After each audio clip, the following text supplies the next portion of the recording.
ನಮಸ್ಕಾರ. ಶಾಯಿ ಮಂಟಪದಲ್ಲಿ ಇದು ಲೇಖಕರ ಅಂತರಂಗದ ಪ್ರತಿಬಿಂಬ ಕಾರ್ಯಕ್ರಮಕ್ಕೆ ನಿಮ್ಮೆಲ್ಲರಿಗೂ ಹಾರ್ದಿಕ ಸ್ವಾಗತ. ನಾನು ಸಚಿನ್ ನಾಯ್ಕ್.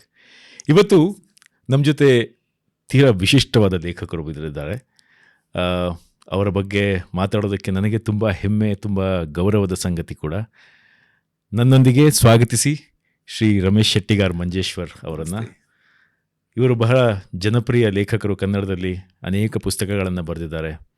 ಮದನಿಕ, ಹಾಗೆಯೇ ಅಪೂರ್ಣ ಸತ್ಯ, ಶಿರಾಡಿ ಘಾಟ್, ಹಾಂಟೆಡ್ ಹೊಸಮನೆ. ಆದರೆ ನಾವಿವತ್ತು ಮಾತಾಡ್ತಾ ಇರೋದು ಅವರ ಅತ್ಯಂತ ಹೊಸ ಪುಸ್ತಕ ಅಷ್ಟೇ ಅಲ್ಲ, ಅತ್ಯಂತ ಜನಪ್ರಿಯವಾದ, ಅತ್ಯಂತ ವಿಶಿಷ್ಟವಾದ ಕಾದಂಬರಿ ಶೌರ್ಯಮಲೆ, ಅಯ್ಯಪ್ಪನ ಪುಂಗಾವನ. ಸರ್, ಕಾರ್ಯಕ್ರಮಕ್ಕೆ ಸ್ವಾಗತ. ನಮಸ್ತೆ. ನಮಸ್ಕಾರ. ನಮಸ್ತೆ. ಸೊ ನನ್ನ ಮಾತನ್ನು ನಾನು ಒಂದು ಶ್ಲೋಕದಿಂದ, ಈ ಪುಸ್ತಕದಿಂದ ಆಯ್ದುಕೊಂಡ ಶ್ಲೋಕದಿಂದ ಪ್ರಾರಂಭ ಮಾಡ್ತೇನೆ. ಅದು ಅಯ್ಯಪ್ಪನ ಪ್ರಿಯವಾದಂಥ ಶ್ಲೋಕ ಕೂಡ. ಲೋಕವೀರಂ ಮಹಾಪೂಜ್ಯಂ ಸರ್ವರಕ್ಷಾಕರಂ ವಿಭುಂ ಪಾರ್ವತಿ ಹೃದಯಾನಂದಂ ಶಾಸ್ತಾರಂ ಪ್ರಣಮಾಮ್ಯಹಂ. ಆ ಅಯ್ಯಪ್ಪನ ಪಾದಾರವಿಂದಕ್ಕೆ ನಮಿಸುತ್ತಾ ನನ್ನ ಮಾತನ್ನು ಆರಂಭಿಸುತ್ತೇನೆ. ಸರ್, ಕಾರ್ಯಕ್ರಮಕ್ಕೆ ಸ್ವಾಗತ ಇನ್ನೊಮ್ಮೆ. ಶೌರ್ಯಮಲೆ ಅಂತ ಬಂದಾಗ ನನ್ನ ಪ್ರಕಾರ ಈ ಪುಸ್ತಕ ಪ್ರತಿಯೊಬ್ಬ ಅಯ್ಯಪ್ಪ ಸ್ವಾಮಿಯ ಭಕ್ತನ ಮನೆಯಲ್ಲಿ ಇಟ್ಟುಕೊಳ್ಳಬೇಕಾದಂಥ ಪುಸ್ತಕ. ಯಾಕೆ ಹೇಳ್ತೇನೆಂದರೆ, ಒಂದು ಅಂಕಿಅಂಶಗಳ ಪ್ರಕಾರ ನೋಡಿದರೆ ಕರ್ನಾಟಕದಿಂದಲೇ ಪ್ರತಿ ವರ್ಷ ಸುಮಾರು 40 ಲಕ್ಷದಷ್ಟು ಭಕ್ತರು ಅಯ್ಯಪ್ಪ ಸ್ವಾಮಿಯ ದರ್ಶನಕ್ಕೆ ಹೋಗ್ತಾರೆ. ಹಾಗೆ ಅಯ್ಯಪ್ಪನನ್ನು ನಮ್ಮ ದಕ್ಷಿಣ ಕನ್ನಡ, ಉತ್ತರ ಕನ್ನಡ ಬೆಲ್ಟ್ನಲ್ಲಾದರೆ ಅಯ್ಯಪ್ಪನ ಭಕ್ತರು ಮನೆ ಮನೆಗಳಲ್ಲೂ ಸಿಗ್ತಾರೆ. ಈಗಿನ ಯುವ ಪೀಳಿಗೆ ಕೂಡ ಅತ್ಯಂತ ವಿಶ್ವಾಸದಿಂದ, ಅತ್ಯಂತ ಭಕ್ತಿಯಿಂದ, ಭಯಭಕ್ತಿಯಿಂದ ನಡ್ಕೊಳ್ಳೋ ದೇವರು ಬಹುಶಃ ಅಯ್ಯಪ್ಪ ಸ್ವಾಮಿ. ಖಂಡಿತ ಹೌದು ಅಲ್ವಾ? ಸೊ ಅಂತಹ ಅಯ್ಯಪ್ಪನ ಕಥೆಯನ್ನು ನಾವೆಲ್ಲರೂ ಕೇಳಿದ್ದೀವಿ. ಅದು ಅಮರಚಿತ್ರ ಕಥೆಯ ಮೂಲಕ ಆಗಿರಬಹುದು, ಯಕ್ಷಗಾನ ಪ್ರಸಂಗಗಳ ಮೂಲಕ ಆಗಿರಬಹುದು, ಅಥವಾ ಕೆಲವು ಚಲನಚಿತ್ರಗಳು ಬಂದಿವೆ. ಅಯ್ಯಪ್ಪನ ಬಗ್ಗೆ ಒಂದು ಕಥಾ ಹಂದರ ನಮ್ಮೆಲ್ಲರಿಗೂ ಗೊತ್ತಿದೆ. ಆದರೆ ಈ ಶೌರ್ಯಮಲೆ ಕಾದಂಬರಿಯನ್ನು ಓದಿದಾಗ, ಇದನ್ನು ಓದಿದ ಪ್ರತಿಯೊಬ್ಬನಿಗೂ ಅಯ್ಯಪ್ಪನಿಗೆ ಎಷ್ಟೇ ಭಕ್ತರಿದ್ರೂ ಕೂಡ ಒಂದು ಕಣ್ತೆರೆಸುವಂಥ ಪುಸ್ತಕ. ಯಾಕೆ ಹೇಳ್ತೇನೆ ಅಂದರೆ, ಇದರಲ್ಲಿರುವ ಕೆಲವು ವಿವರಣೆಗಳು ನಮಗೆ ಬೇರೆ ಎಲ್ಲೂ ಸಿಕ್ಕಿಲ್ಲ ಇನ್ನೂ ತನಕ. ಹಾಗೆ ತಾವು ಹೇಳಿದ ರೀತಿಯಲ್ಲಿ ಅಯ್ಯಪ್ಪನ ಕಥೆಯನ್ನು, ಅದರಲ್ಲೂ ತಾವು ಉತ್ತಮ ಪುರುಷವನ್ನು ಬಳಸಿ, ಅಂದರೆ ಅಯ್ಯಪ್ಪ ಸ್ವತಃ ತನ್ನ ಕಥೆಯನ್ನು ತಾನೇ ಹೇಳ್ತಾ ಇರೋದ್ರಿಂದ ಪ್ರತಿಯೊಂದು ಸನ್ನಿವೇಶ, ಪ್ರತಿಯೊಂದು ಮಾತು, ಪ್ರತಿಯೊಂದು ವಿವರಣೆಗೆ ಅದಕ್ಕೆ ಬರುವ ಆಳ, ಅದಕ್ಕೆ ಬರುವ ಮಹತ್ವ ಏನಿದೆ ಅದು ಬೇರೆಯದೇ ರೀತಿಯಲ್ಲಿ. ಸೊ ಹೇಳಿ ಸರ್, ಈ ಪುಸ್ತಕವನ್ನು ಬರೆಯೋದಕ್ಕೆ ತಮಗೆ ಪ್ರೇರಣೆ ಎಲ್ಲಿಂದ? ಖಂಡಿತ. ಮೊದಲನೆಯದಾಗಿ ಶೌರ್ಯಮಲೆ ನನ್ನದು 6ನೆಯ ಕಾದಂಬರಿ. ಹಾಗೂ ನನಗೆ ಅತ್ಯಂತ, ಒಬ್ಬ ಲೇಖಕನಿಗೆ ಎಲ್ಲ ಕೃತಿಗಳು ಅತ್ಯಂತ ಪ್ರಿಯವಾದ್ದೇ. ಒಂದು ತಾಯಿಗೆ ತನ್ನ ಎಲ್ಲ ಮಕ್ಕಳು ಹೇಗೆ ಪ್ರಿಯವೋ ಹಾಗೆ ಅದರಲ್ಲಿಯೂ ಶೌರ್ಯಮಲೆ ನನಗೆ ಅತ್ಯಂತ ಪ್ರಿಯವಾದ್ದು 2 ಕಾರಣಕ್ಕೆ. ಒಂದು, ನಾನು ಬಾಲ್ಯದಿಂದಲೂ ಆರಾಧಿಸಿಕೊಂಡು ಬಂದಂತಹ ನನ್ನ ಆರಾಧ್ಯ ದೈವ ಅಯ್ಯಪ್ಪ. ಇನ್ನೊಂದು ಕಾರಣ ಏನಂತಂದರೆ, ನಾನು ಈ ಪುಸ್ತಕ ಬರೆಯುವುದಕ್ಕೋಸ್ಕರ ಇಷ್ಟಪಟ್ಟು ನನ್ನ ಸಮಯಗಳನ್ನು ಈ ಪುಸ್ತಕಕ್ಕೋಸ್ಕರ ಒಂದಷ್ಟು ರಿಸರ್ಚ್ ಮಾಡೋದಕ್ಕೆ ನಾನು ವಿನಿಯೋಗ ಮಾಡಿದೆ. ಸೊ ಹಾಗಾಗಿ 2 ಕಾರಣಗಳಿಂದ ನನಗೆ ಅತ್ಯಂತ ಒಂದು ಸಂಕಲ್ಪ ತೆಗೆದುಕೊಂಡು ಬರೆದಂತಹ ಪುಸ್ತಕ. ಹೌದು, ಇದು ಬರೀಬೇಕಂತ ಸಂಕಲ್ಪ ಮಾಡಿ 6 ತಿಂಗಳು ವ್ರತ ಮಾಡಿ ಆ ನಂತರ ಮಾಹಿತಿಗಳನ್ನಷ್ಟು ಸಂಗ್ರಹ ಮಾಡಿ ಬರೆದಂತಹ ಪುಸ್ತಕ ಶೌರ್ಯಮಲೆ, ಅಯ್ಯಪ್ಪನ ಪುಂಗಾವನ. ಅದೇ. ಸೊ ನಾವೆಲ್ಲರೂ ಅಯ್ಯಪ್ಪ ಅಂತ ಬಂದಾಗ ಶಬರಿಮಲೆ ಅಂತ ನಾವು, ನಮ್ಮೆಲ್ಲರಿಗೂ ಚಿರಪರಿಚಿತ ಹೆಸರು. ಶೌರ್ಯಮಲೆ ಹೆಸರು ಹೇಗೆ? ಹಾಗೆ ಅದಕ್ಕೊಂದು ಕೆಳಗಡೆ ಅಯ್ಯಪ್ಪನ ಪುಂಗಾವನ ಅಂತ ನಾವು ಸಬ್ ಟೈಟಲ್ ಕೂಡ ಕೊಟ್ಟಿದ್ದೀರಿ. ಸೊ ಈ ಶೀರ್ಷಿಕೆ ಹಾಗೂ ಆ ಟ್ಯಾಗ್ ಲೈನ್, ಅದರ ಮಹತ್ವ ಏನು? ಯಾಕೆ ಶೌರ್ಯಮಲೆ? ಶೌರ್ಯಮಲೆಗೂ ಶಬರಿಮಲೆಗೂ ಇರುವ ಸಂಬಂಧಗಳು ಅಥವಾ ವ್ಯತ್ಯಾಸ, ಅಥವಾ ಈ ಶೌರ್ಯಮಲೆ ಹೆಸರಿನ ಇದರ ಮಹತ್ವ ಸ್ವಲ್ಪ ವಿವರಿಸಿ ಸರ್. ಶೌರ್ಯಮಲೆ ಅಂದ್ರೆ ಶಬರಿಮಲೆ. ನಾವು ಈಗ ಶಬರಿಮಲೆ ಅಂತ ಕರೀತಾ ಇದ್ವಿ. ನನ್ನ ಈ ಕೃತಿಯಲ್ಲಿ ನಾನು ಶೌರ್ಯಮಲೆ ಅಂತ ಉಪಯೋಗಿಸಿದ್ದೇನೆ. ಈ ಶೌರ್ಯಮಲೆ ನಮ್ಮ ಈ ಕಡೆ ಇದ್ದವರಿಗೆ ನಮಗೆ ಇದು ಅತ್ಯಂತ ಅಪರಿಚಿತವಾದಂತಹ ಹೆಸರು. ಶಬರಿಮಲೆ ಎಲ್ರಿಗೂ ಗೊತ್ತಿದೆ. ಶೌರ್ಯಮಲೆ ಯಾಕೆ? ಇದಕ್ಕೆ ಒಂದು ಹಿನ್ನೆಲೆ ಇದೆ. ನಾನು ಈ ಕಾದಂಬರಿಯನ್ನು ಬರೆಯುವುದಕ್ಕೆ ಪ್ರಾರಂಭ ಮಾಡಿದಾಗ, ಅಂದ್ರೆ ಈ ಕಾದಂಬರಿಯನ್ನು ಬರೆಯಬೇಕು ಎಂದು ಸಂಕಲ್ಪ ಮಾಡಿದ ನಂತರ ಒಂದಷ್ಟು ಮಾಹಿತಿಗಳನ್ನು ನಾನು ಸಂಗ್ರಹಿಸ್ತಾ ಹೋದೆ. ಆ ಮಾಹಿತಿಗಳನ್ನು ಸಂಗ್ರಹ ಮಾಡುವಾಗ ಬಹಳಷ್ಟು ಪುಸ್ತಕ ಓದಿದೆ. ಪುಸ್ತಕಗಳನ್ನು ಓದಿದೆ. ಆಮೇಲೆ ಬಹಳಷ್ಟು ಇದು ಯೂಟ್ಯೂಬ್ ಅಲ್ಲಿ ಬರತಕ್ಕಂಥ ಇನ್ಫಾರ್ಮೇಶನ್, ಆಮೇಲೆ ಆರ್ಟಿಕಲ್ಸ್ ಎಲ್ಲ ಓದ್ತಾ ಬಂದೆ. ಗೊತ್ತಾಯ್ತು. ನನಗೆ ಅದರಲ್ಲಿ ಅತ್ಯಂತ ಹೆಚ್ಚು ಪ್ರಿಯವಾಗಿದ್ದು MG ಶಶಿಭೂಷಣ್ ಅಂತ ಇದ್ದಾರೆ, ಡಾಕ್ಟರ್ MG ಶಶಿಭೂಷಣ್ ಅಂತ. ಅವರು ಖ್ಯಾತ ಪತ್ರಕರ್ತರು ಹೌದು ಕೇರಳದಲ್ಲಿ. ಜೊತೆಗೆ ಅವರು ಇದು ಐತಿಹಾಸಿಕ ಸ್ಥಳಗಳ ಬಗ್ಗೆ ಅತ್ಯಂತ ಇದಮಿತ್ತಂ ಎಂಬುದಾಗಿ ಮಾತನಾಡುವಂತಹ ಒಬ್ಬ ವ್ಯಕ್ತಿ. ಜೊತೆಗೆ ಬಹಳಷ್ಟು ವಿಷಯವನ್ನು ತಿಳಿದುಕೊಂಡಿರುವವರು. ಶಬರಿಮಲೆಯ ಬಗ್ಗೆ ಬಹಳಷ್ಟು ವಿಷಯಗಳನ್ನು, ಉಪನ್ಯಾಸಗಳನ್ನು ಅವರು ಕೊಟ್ಟಿದ್ದಾರೆ. ಅವರು ತಮ್ಮ ಉಪನ್ಯಾಸದಲ್ಲಿ ಸ್ಪಷ್ಟವಾಗಿ ಹೇಳಿದ್ದಾರೆ, ಶಬರಿಮಲೆಯ ಹಿಂದಿನ ಹೆಸರು ಶೌರ್ಯಮಲೆ ಎಂಬುದಾಗಿ. ಇದಕ್ಕೆ ಒಂದು ಆಧಾರ ಏನಂತಂದ್ರೆ 1810 15 ಆ ಸಮಯದಲ್ಲಿ ಬ್ರಿಟಿಷ್ ಒಬ್ರು ಸರ್ವೇಯರ್ ಇದ್ದಾರೆ, ವಾರ್ಡನ್ ಕಾರ್ಡ್ ಎಂಬುದಾಗಿ. ಅವರು ಏನ್ ಮಾಡಿದ್ದಾರೆ, ಇಡೀ ಇದು ತಿರುವಾಂಕೂರು ಮತ್ತೆ ಮೆಡ್ರಾಸ್ ಈ ಏರಿಯಾದಲ್ಲಿ ಸರ್ವೆ ಮಾಡುವಾಗ ಶಬರಿಮಲೆ ಕೂಡ ಹೋಗಿದ್ರು. 1813 ಏನೋ ಇರಬೇಕು, ಅಂದ್ರೆ ಸುಮಾರು 110-115 ವರ್ಷಗಳ ಹಿಂದೆ.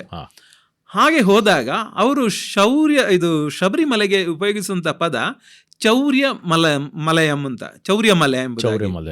ಚೌರ್ಯಮಲೆ ಎಂಬಂತಹ ಶಬ್ದ ಅದು ಶೌರ್ಯಮಲೆಯಿಂದ ಬಂತು ಎಂಬುದಾಗಿ MG ಶಶಿಭೂಷಣ್ ಅವರು ಹೇಳಿದಾಗ, ಹೌದಲ್ಲ ಅಂತ ತಿಳ್ಕೊಂಡು ನನಗೂ ಆ ಒಂದು ಪದವನ್ನೇ ನಾನು ಉಪಯೋಗಿಸಬೇಕು, ಪುಸ್ತಕಕ್ಕೆ ಟೈಟ್ಲ್ ಆಗಿ ಇಡಬೇಕೆಂಬುದಾಗಿ ನಾನು ಮನಸ್ಸಿನಲ್ಲಿ ಸಂಕಲ್ಪ ಮಾಡಿದೆ. ಆಮೇಲೆ ಇನ್ನೊಂದು ಅಂದ್ರೆ ಶೌರ್ಯಮಲೆ ಹೆಸರು ತುಂಬಾ ಪವರ್ಫುಲ್ ಆಗಿದೆ ಅಂತ ಹೇಳ್ಕೊಂಡು ಈ ಶೌರ್ಯಮಲೆ ಅಯ್ಯಪ್ಪನ ಪುಂಗಾವನ ಅಂತ ಇಟ್ಟ ನಂತರ ನಾನು ಒಂದ್ಸಲ ಹೀಗೆ ಮಾತಾಡುವಾಗ ಇದು ವಿಜಯ ಕರ್ನಾಟಕದ ವಿದ್ಯಾರಶ್ಮಿ ಮೇಡಮ್ ಇದ್ದಾರೆ, ಅವ್ರ ಹತ್ರ ಹೇಳಿದೆ, ಮೇಡಮ್ ಇದು ಶೌರ್ಯಮಲೆ ಅಯ್ಯಪ್ಪನ ಪುಂಗಾವನಂ ಅಂತ ಟೈಟ್ಲ್ ಇಟ್ಟಿದ್ದೀನಿ ಅಂತ ಹೇಳಿದೆ.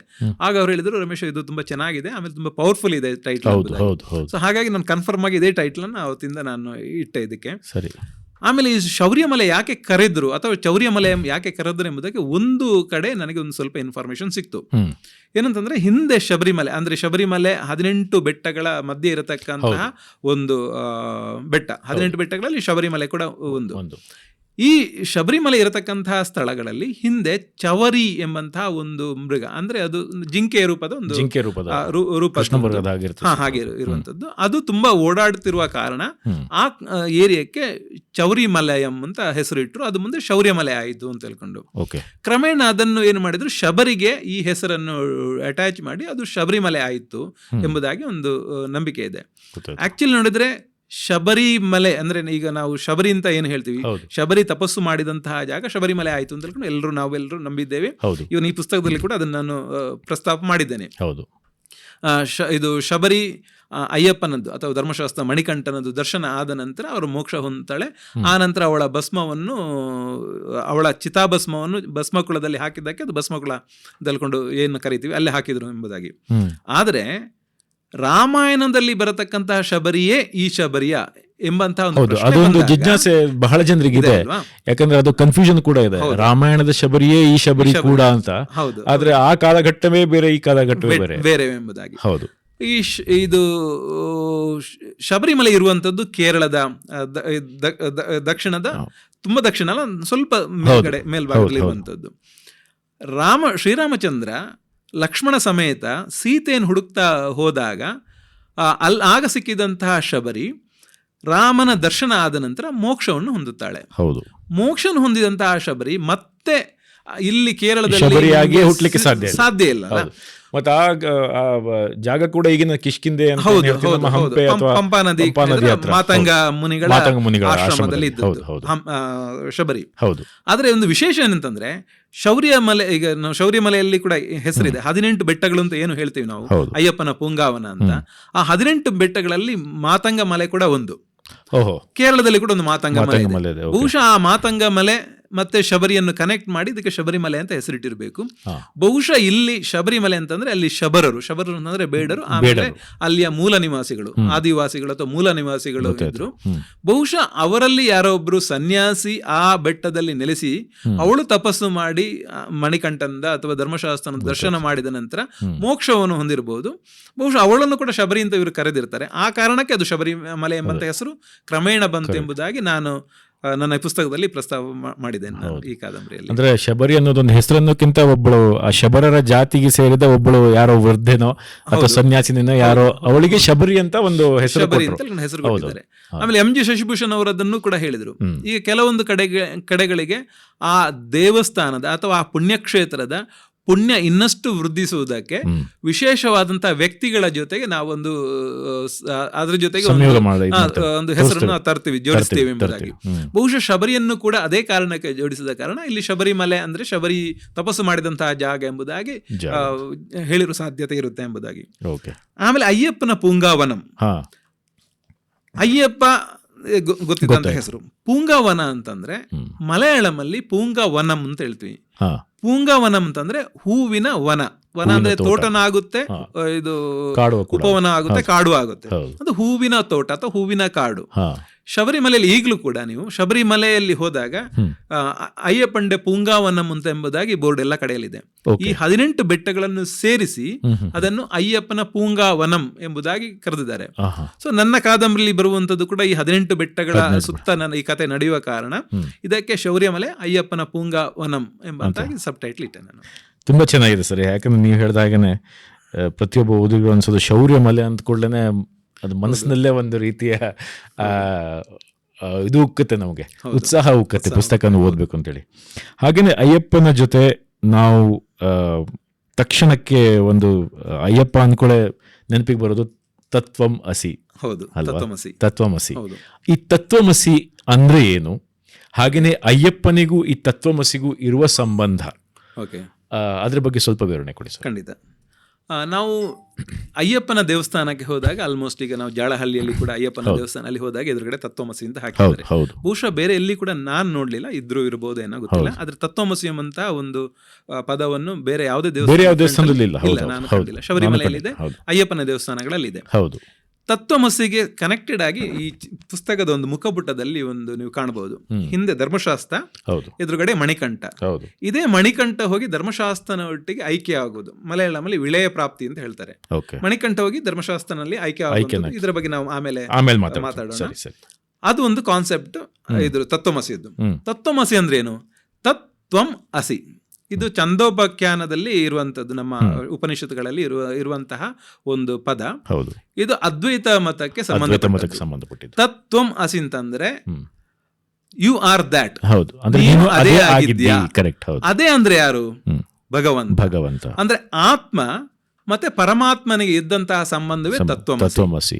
ಅಂದ್ರೆ ಆತ್ಮ ಬೇರೆ ಅಲ್ಲ, ಪರಮಾತ್ಮ ಬೇರೆ ಅಲ್ಲ. ಆತ್ಮ ಪರಮಾತ್ಮ ಒಂದೇ, ಅದ್ವೈತ ಅಂದ್ರೆ ಎರಡು ಇಲ್ಲ. ಅದ್ವೈತ ಅಂದ್ರೆ ಎರಡು ಇಲ್ಲ ಎಂಬುದಾಗಿ, ದ್ವೈತ ಇಲ್ಲ ಎಂಬುದಾಗಿ. ಸೊ ತಾನು ಮತ್ತೆ ದೈವ ಇದು ಎರಡು ಒಂದೇ ಎಂಬುದಾಗಿ ಸಾರುವಂಥದ್ದೇ ತತ್ವಮಸಿ. ಆಮೇಲೆ ಇನ್ನೊಂದು ಇದಕ್ಕೆ ಸಂಬಂಧಪಟ್ಟ ಹಾಗೆ, ನಾವು ಶಬರಿಮಲೆಗೆ ಯಾರಾದ್ರೂ ವ್ರತ ಮಾಡಿ ಮಾಲೆ ಧರಿಸಿದ ನಂತರ ಅವರ ಹೆಸರನ್ನು ನಾವು ಹೇಳೋದಿಲ್ಲ. ಅವರನ್ನು ನಾವು ಕರೆಯುವುದು ಹೇಗೆ? ಸ್ವಾಮಿ, ಅಯ್ಯಪ್ಪ. ಅವರ ವೈಯಕ್ತಿಕವಾದ ಹೆಸರು ಬರೋದಿಲ್ಲ, ಅವರೆಲ್ಲರೂ ಅಯ್ಯಪ್ಪಂದಿರು. ಹಾಗೆ ಮಾಲೆ ಹಾಕಿ ವ್ರತಧಾರಣೆ ಮಾಡಿದಂಥವರು 41 ದಿವಸಗಳ ಮಂಡಲ ಪರ್ಯಂತ ಅವರು ದೇವರಾಗಿದ್ದುಕೊಂಡು ತನ್ನ ಕಾಯ ವಾಚ ಮಾನಸ ಪರಿಶುದ್ಧವಾಗಿದ್ರೆ, ಅವರ ಅರಿಷಡ್ವರ್ಗಗಳಿಂದ ಅವರು ದೂರ ಇದ್ದು ಕಾಯ ವಾಚ ಮನಸ ಪರಿಶುದ್ಧ ಇದ್ರೆ 41 ದಿವಸಗಳಲ್ಲಿ ಅವರು ಕೂಡ ಅಯ್ಯಪ್ಪನಂತೆ ಆಗ್ತಾರೆ ಎಂಬಂತಹ ಒಂದು ತುಂಬಾ ಉದಾತ್ತವಾದ ಒಂದು ಭಾವನೆ. ಹಾಗಾಗಿ ಶಬರಿಮಲೆಗೆ ಮಾಲೆ ಹಾಕಿದ್ದವರು ಎಲ್ಲರೂ ಅಯ್ಯಪ್ಪಂದಿರು. 41 ದಿವಸಗಳ ಕಾಲ ಮಾಲೆ ಹಾಕಿ ವ್ರತವನ್ನು ಪರಿಪಾಲನೆ ಮಾಡಿ ಶಬರಿಮಲೆಗೆ 18 ಮೆಟ್ಟಿಲನ್ನು ಹತ್ತಿ ಹೋಗಿ ಅಯ್ಯಪ್ಪನ ದರ್ಶನ ಮಾಡಿದಾಗ ನಮ್ಮ ಆತ್ಮ ಹೋಗಿ ಪರಮಾತ್ಮನಲ್ಲಿ ಐಕ್ಯವಾಗುತ್ತೆ. ಅದುವೇ ತತ್ವಮಸಿ ಕಾನ್ಸೆಪ್ಟ್. ತುಂಬಾ ವಿವರವಾಗಿ ತಿಳಿಸಿದ್ದೀರಾ. ಈಗ ಅಯ್ಯಪ್ಪನ ಕಥೆಯನ್ನ, ಈ ಪುಸ್ತಕದ ವಿಶೇಷತೆ ಅಂದ್ರೆ ಉತ್ತಮ ಪುರುಷದಲ್ಲಿ, ಅಂದ್ರೆ ಅಯ್ಯಪ್ಪನೇ ತನ್ನ ಕಥೆಯನ್ನ ತಾನೇ ಸ್ವತಃ ಹೇಳಿದ ರೀತಿಯಲ್ಲಿ ಆ ಒಂದು ವಿಚಾರ ತಮಗೆ ಹೇಗೆ ಬಂತು? ಹಾಗೆ ಅದರಲ್ಲಿ ಈಗ ಸಾಮಾನ್ಯವಾಗಿ ಅಯ್ಯಪ್ಪನ ಭಕ್ತರಿಗಾಗ್ಲಿ ಓದುಗರಿಗಾಗ್ಲಿ ಗೊತ್ತಿಲ್ಲದೆ ಇರೋ ಅನೇಕ ವಿಷಯಗಳನ್ನ, ಅನೇಕ ವ್ಯಕ್ತಿಗಳನ್ನ, ಅನೇಕ ಕ್ಷೇತ್ರಗಳನ್ನ ಕೂಡ, ಅಚ್ಚನ್ ಕೋವಿಲ್ನಂತಹ ಕ್ಷೇತ್ರ, ಹಾಗೆ ಈ ಮಹಿಷಿ ಅಥವಾ ಉದಯನನ್ ಅಂತಹ ಕ್ಯಾರೆಕ್ಟರ್ಗಳನ್ನ ಅವನ್ನೆಲ್ಲ ತಂದಿದ್ದೀರಾ. ಇವುಗಳ ಬಗ್ಗೆ ನಿಮ್ಮ ಸಂಶೋಧನೆ ಹೇಗೆ ನಡೀತು? ಕಥೆಗೆ ನಾವು ಹೋಗೋಕ್ಕಿಂತ ಮುಂಚೆ ನಿಮ್ಮ ಈ ಪೂರ್ವ ತಯಾರಿಯನ್ನು ಸ್ವಲ್ಪ ವಿವರಿಸಿ ಸರ್. ಖಂಡಿತ. ಓಕೆ. ಈ ಶೌರ್ಯಮಲೆ ಕಾದಂಬರಿ ಬರೆಯುವುದಕ್ಕೆ ಒಂದು ಹಿನ್ನೆಲೆ ಅಂತಂದ್ರೆ, ನನ್ನ ಒಬ್ರು ಆತ್ಮೀಯ ಸ್ನೇಹಿತರು ಇದ್ದಾರೆ, ಸಂತೋಷ್ ಮಾಡ ಅಂತ ಹೇಳ್ಕೊಂಡು. ಅವರು ನ್ಯಾಷನಲ್ ಇದು ರಾಷ್ಟ್ರ ಪ್ರಶಸ್ತಿಯನ್ನು ವಿಜೇತರು ಓಕೆ. ಜಿಟಿಕೆ ಎಂಬುದಾಗೆ. ನಾನು ಅವರ ಜೊತೆಗೆ ವರ್ಕ್ ಮಾಡಿದ್ದೆ ಜಿಟಿಕೆ ಎಂಬ ಚಿತ್ರಕ್ಕೆ. ಆ ನಂತರ ಪಿದಾ ಎಂಬ ಚಿತ್ರಕ್ಕೆ ನಾನು ಮತ್ತೆ ಅವರು ಒಟ್ಟಿಗೆ ನಾನು ಕಥೆ ಚಿತ್ರದ ಸಂಭಾಷಣೆ ಬರೆದೆ, ಅವರು ನಿರ್ದೇಶನ ಮಾಡಿದ್ರು. ಅದಕ್ಕೆ ಬೆಂಗಳೂರು ಇಂಟರ್ನ್ಯಾಷನಲ್ ಫಿಲ್ಮ್ ಫೆಸ್ಟಿವಲ್ ಮೊನ್ನೆ ಸದ್ಯ ಕಳೆದ ವರ್ಷ ಬಂದಿತ್ತು. ಹೌದು. ಅದೇ ಸಂದರ್ಭದಲ್ಲಿ ಏನಾಯ್ತು, ಮುಂದಿನ ಯಾವುದು ಬರೀಬಹುದು ಅಂದ್ರೆ ಮುಂದಿನ ಯಾವ್ದು ಮೂವಿ ಮಾಡಬಹುದು ಅಂತ ನಾವು ಹೀಗೆ ಡಿಸ್ಕಸ್ ಮಾಡುವಾಗ ಅದೇ ಸಂದರ್ಭದಲ್ಲಿ ನಾನೊಂದು ಚಿಕ್ಕ ಕತೆ ಬರೆದಿದ್ದೆ, ಅಂದ್ರೆ ನೀಳ್ಗತೆ, ಚಿಕ್ಕ ಕತೆ ನೀಳ್ಗತೆ. ಅದ್ರ ಹೆಸರು ನಿನ್ನ ಕಾಣಲು 18 ಮೆಟ್ಟಿಲು ಎಂಬುದಾಗಿ. ಅಂದ್ರೆ ಅಯ್ಯಪ್ಪನನ್ನು ಕಾಣಲು 18 ಮೆಟ್ಟಿಲು ಎಂಬಂತಹ ಒಂದು ಕಾನ್ಸೆಪ್ಟ್ ಇಟ್ಕೊಂಡು ಒಬ್ಬ ಮನುಷ್ಯ ಎಲ್ಲ ರೀತಿಯಾದಂತಹ ರಾಗದ್ವೇಷಗಳನ್ನು ಡೆವಲಪ್ ಮಾಡಿದಂಥ ಒಬ್ಬ ವ್ಯಕ್ತಿ ಶಬರಿಮಲೆಗೆ ಹೋದಾಗ ಹೇಗೆ ಅವನು ಪರಿವರ್ತನೆಗೊಳ್ತಾನೆ ಎಂಬಂತ ಒಂದು ಕತೆ. ಅದನ್ನು ಸಂತೋಷ್ ಅವರಿಗೆ ಅವರು ಓದಿದ್ರು, ಅವರಿಗೆ ಖುಷಿ ಆಯ್ತು. ರಮೇಶ್ ಅಣ್ಣ ಇದನ್ನು ಸ್ವಲ್ಪ ಡೆವಲಪ್ ಮಾಡಿದ್ರೆ ನಾವು ಮೂವಿ ಮಾಡಬಹುದು ಅಂತ. ಅದು ಹೇಳಿ ಕೇಳಿ ಅಯ್ಯಪ್ಪನ ಕತೆ.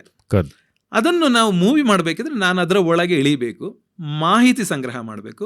ಹಾಗಾಗಿ ಅಯ್ಯಪ್ಪನ ಬಗ್ಗೆ ಇನ್ನಷ್ಟು ಮಾಹಿತಿಗಳನ್ನು ಸಂಗ್ರಹ ಮಾಡಬೇಕು. ಆಮೇಲೆ ನಾನು ಮೊದಲಿಂದಲೂ ಶಬರಿಮಲೆಗೆ ಸುಮಾರು 30 ವರ್ಷಗಳಿಂದ ಹೋಗ್ತಾ ಇದ್ದೀನಿ ನಾನು. ಆಮೇಲೆ ಚಿಕ್ಕಂದಿಂದ, ಈಗ ನೀವು ಇದರಲ್ಲಿ ಕಾಣಬಹುದು, ಮಣಿಕಂಠ ಹುಲಿ ವಾಹನನಾಗಿರ್ಬೋದು. ಈ ಒಂದು ಚಿತ್ರ ನನ್ನ ಮನೆಯಲ್ಲಿ ತಂದೆ ತಂದಿದ್ರು ಸುಮಾರು ಒಂದು 45-50 ವರ್ಷಗಳ ಹಿಂದೆ ನಮ್ಮ ಮನೆಯ ಗೋಡೆಯಲ್ಲಿತ್ತು. ಬೆಳಿಗ್ಗೆ ಇದ್ದಾಗ ಈ ಮಣಿಕಂಠ ನನಗೆ ಕಾಣ್ತದೆ, ನಮಸ್ಕಾರ ಮಾಡ್ತಾ ಇದ್ದೆ. ಈ ಮಣಿಕಂಠ ಮತ್ತೆ ಅಲ್ಲಿ ಹೋದಾಗ ನಾವು ಮಣಿಕಂಠ ಇಲ್ಲ, ಅಲ್ಲಿ ಬರುವಂತದ್ದು ಅಯ್ಯಪ್ಪ. ಸೊ ಅಯ್ಯಪ್ಪ ಮತ್ತೆ ಮಣಿಕಂಠ ಮತ್ತೆ ಧರ್ಮಶಾಸ್ತ್ರ ಅಂತ ಹೇಳ್ತೀವಿ ನಾವು. ಏನು ಸಮಥಿಂಗ್ ಇನ್ಫಾರ್ಮೇಶನ್ ಮಿಸ್ಸಿಂಗ್ ಅಂತ ಅನಿಸ್ತು. ನಾವು ಮೂವಿ ನೋಡಿರ್ಬೋದು ಅಥವಾ ಪುಸ್ತಕ ಓದಿರ್ಬೋದು.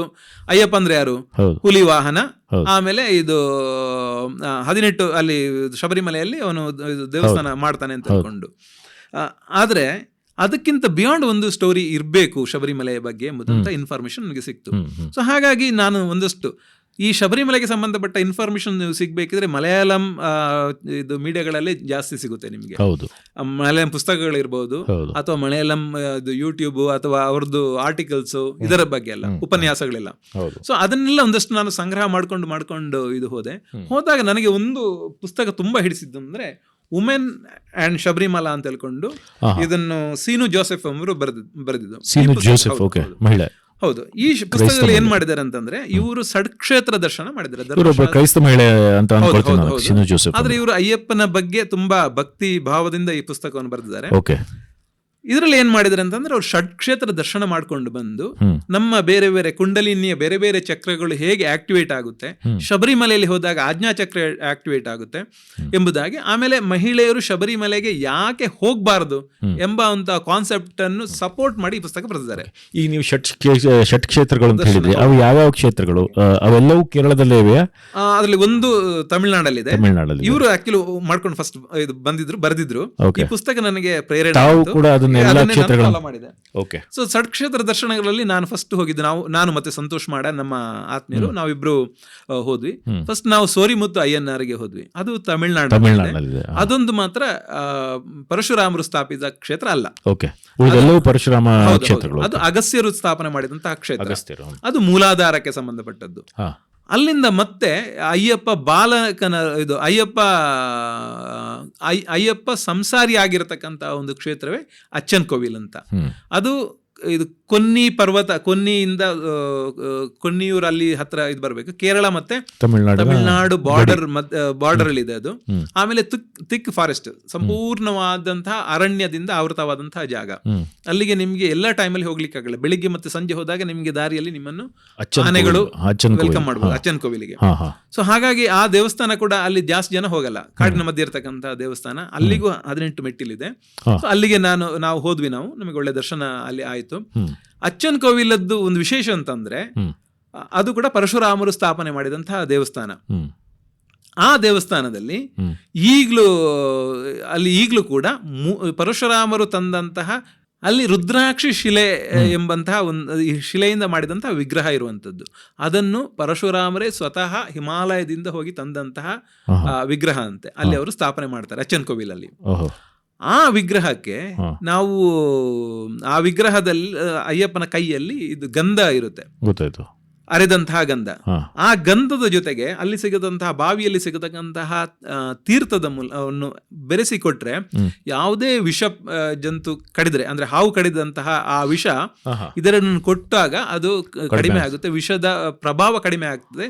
ಇವನ್ ಈಗ್ಲೂ ಅಲ್ಲಿ ಹೋಗೋರಿದ್ದಾರೆ, ಯಾಕಂದ್ರೆ ಅದು ಸುತ್ತದಲ್ಲಿ ಆ ಊರು ಬಿಟ್ಟು ಹೋಗ್ಲಿಕ್ಕೆ ಆಗಲ್ಲ, ಆಸ್ಪತ್ರೆ ಹುಡ್ಕೊಂಡು ಹೋಗ್ಲಿಕ್ಕೆ ಆಗಲ್ಲ, ಆಸ್ಪತ್ರೆ ಕೂಡ ಇಲ್ಲ, ಒಂದು ಸ್ವಲ್ಪನೇ ಮನೆಗಳಿರುವಂತದ್ದು. ಈಗ್ಲೂ ಕೂಡ ಜನಗಳಿಗೆ ಆ ನಂಬಿಕೆ ಇದೆ. ಅಚ್ಚನ್ ಕೋವಿಲ್ ಅಯ್ಯಪ್ಪನ ಕೈಯಲ್ಲಿ ಇರ್ತಕ್ಕಂತಹ ಗಂಧ, ಅದ್ರ ಜೊತೆಗೆ ಅಲ್ಲಿ ಇರತಕ್ಕಂತಹ ಬಾವಿಲಿ ಇರತಕ್ಕಂತಹ ತೀರ್ಥ ನೀರು, ಅದನ್ನು ಎರಡನ್ನು ಬೆರೆಸಿ ಕುಡಿಸಿದ್ರೆ ವಿಷ ಪ್ರಾಶಾನ ಆದವರು, ವಿಷ ಯಾರು ಹಾವು ಕಚ್ಚಿದೆ ಅಂತವರಿಗೆ ಆ ವಿಷದ ಪ್ರಮಾಣ ಕಡಿಮೆ ಆಗ್ತಾ ಬರ್ತದೆ, 3-4 ದಿವಸ ಅಲ್ಲಿ ಇರ್ಬೇಕಾಗುತ್ತೆ ಎಂಬಂತ ನಂಬಿಕೆ ಈಗಲೂ ಇದೆ. ಈಗಲೂ ಜನಗಳು ಮಾಡ್ತಾ ಇದ್ದಾರೆ. ಅದು ಕೊಡುವವರು ಅಲ್ಲಿ ಇದ್ದಕ್ಕಂತಹ ಮೇಲ್ಶಾಂತಿಗಳು, ಮುಖ್ಯ ಅರ್ಚಕರು. ಈಗ್ಲೂ ಕೂಡ ಬಹುಶಃ ಪ್ರಪಂಚದಲ್ಲಿ ಯಾವುದೇ ದೇವಸ್ಥಾನ ಕ್ಲೋಸ್ ಮಾಡ್ತಾರೆ, ಅಚ್ಚನ್ ಕೋವಿಲ್ ಹಾಗೆಲ್ಲ ಎನಿ ಟೈಮ್ ಅದನ್ನು ಓಪನ್ ಮಾಡಿ ಕೊಡ್ತಾರೆ. ಮಿಡ್ ನೈಟ್ ನಿಮ್ಗೆ 2 ಗಂಟೆ, ರಾತ್ರಿ 2 ಗಂಟೆಗೆ ಯಾರಿಗಾದ್ರೊಬ್ಬರಿಗೆ ಹಾವು ಕಚ್ಚಿ ಅವರು ಅಲ್ಲಿ ಕರ್ಕೊಂಡು ಬಂದ್ರೆ, ಆ ದೇವಸ್ಥಾನ ಕರ್ಕೊಂಡು ಬಂದ್ರೆ ಅರ್ಚಕರು ಬಂದು ದೇವಸ್ಥಾನದ ಬಾಗಿಲು ಓಪನ್ ಮಾಡಿ ನಿಮಗೆ ಇದು ಕೊಡ್ತಾರೆ, ಪ್ರಸಾದ ಮತ್ತೆ ಇದನ್ನು ಅಲ್ಲಿ ಕೊಡ್ತಾರೆ. ದೇವಸ್ಥಾನದ ಬಾಗಿಲು ಓಪನ್ ಆಗೋ ತನಕ ಕಾಯೋ ಅಗತ್ಯ ಇಲ್ಲ, ಓಪನ್ ಆಗಿರುತ್ತೆ. ಅಂದ್ರೆ ಅರ್ಚಕರು ಅಲ್ಲೇ ಇರ್ತಾರೆ, ಬಂದು ಓಪನ್ ಮಾಡಿ ಕೊಡ್ತಾರೆ. ಸೊ ಹಾಗಾಗಿ ಎನಿ ಟೈಮ್ ಓಪನ್ ಆಗತಕ್ಕಂತ ಏಕೈಕ ದೇವಸ್ಥಾನ ಅಂತಂದ್ರೆ ಅಚ್ಚನ್ ಕೋವಿಲ್ ಅಯ್ಯಪ್ಪನ ದೇವಸ್ಥಾನ. ಅಂದ್ರೆ ಪರಶುರಾಮರು ಮೂಲ ತಂದ ವಿಗ್ರಹ ಇನ್ನೂ ಕೂಡ ಅದೊಂದೇ ಕ್ಷೇತ್ರದಲ್ಲಿ ಶಬರಿಮಲೆಯಲ್ಲಿ ಕೂಡ ಮೂಲ ವಿಗ್ರಹ ಇಲ್ಲ. ಓಹೋ, ಅಚ್ಚನ್ ಕೋವಿಲಲ್ಲಿ ಅಚ್ಚನ್ ಕೋವಿಲ್ ರುದ್ರಾಕ್ಷಿ ಶಿಲೆಯಿಂದ ಮಾಡಿದಂತಹ. ಬಟ್ ಆ ವಿಗ್ರಹ ಅಂದ್ರೆ ಅಯ್ಯಪ್ಪನ ವಿಗ್ರಹವೇನೋ ಅಥವಾ ಅದನ್ನೇ ಧರ್ಮಶಾಸ್ತ್ರ ಅಂತ ಕರೀತಾರ?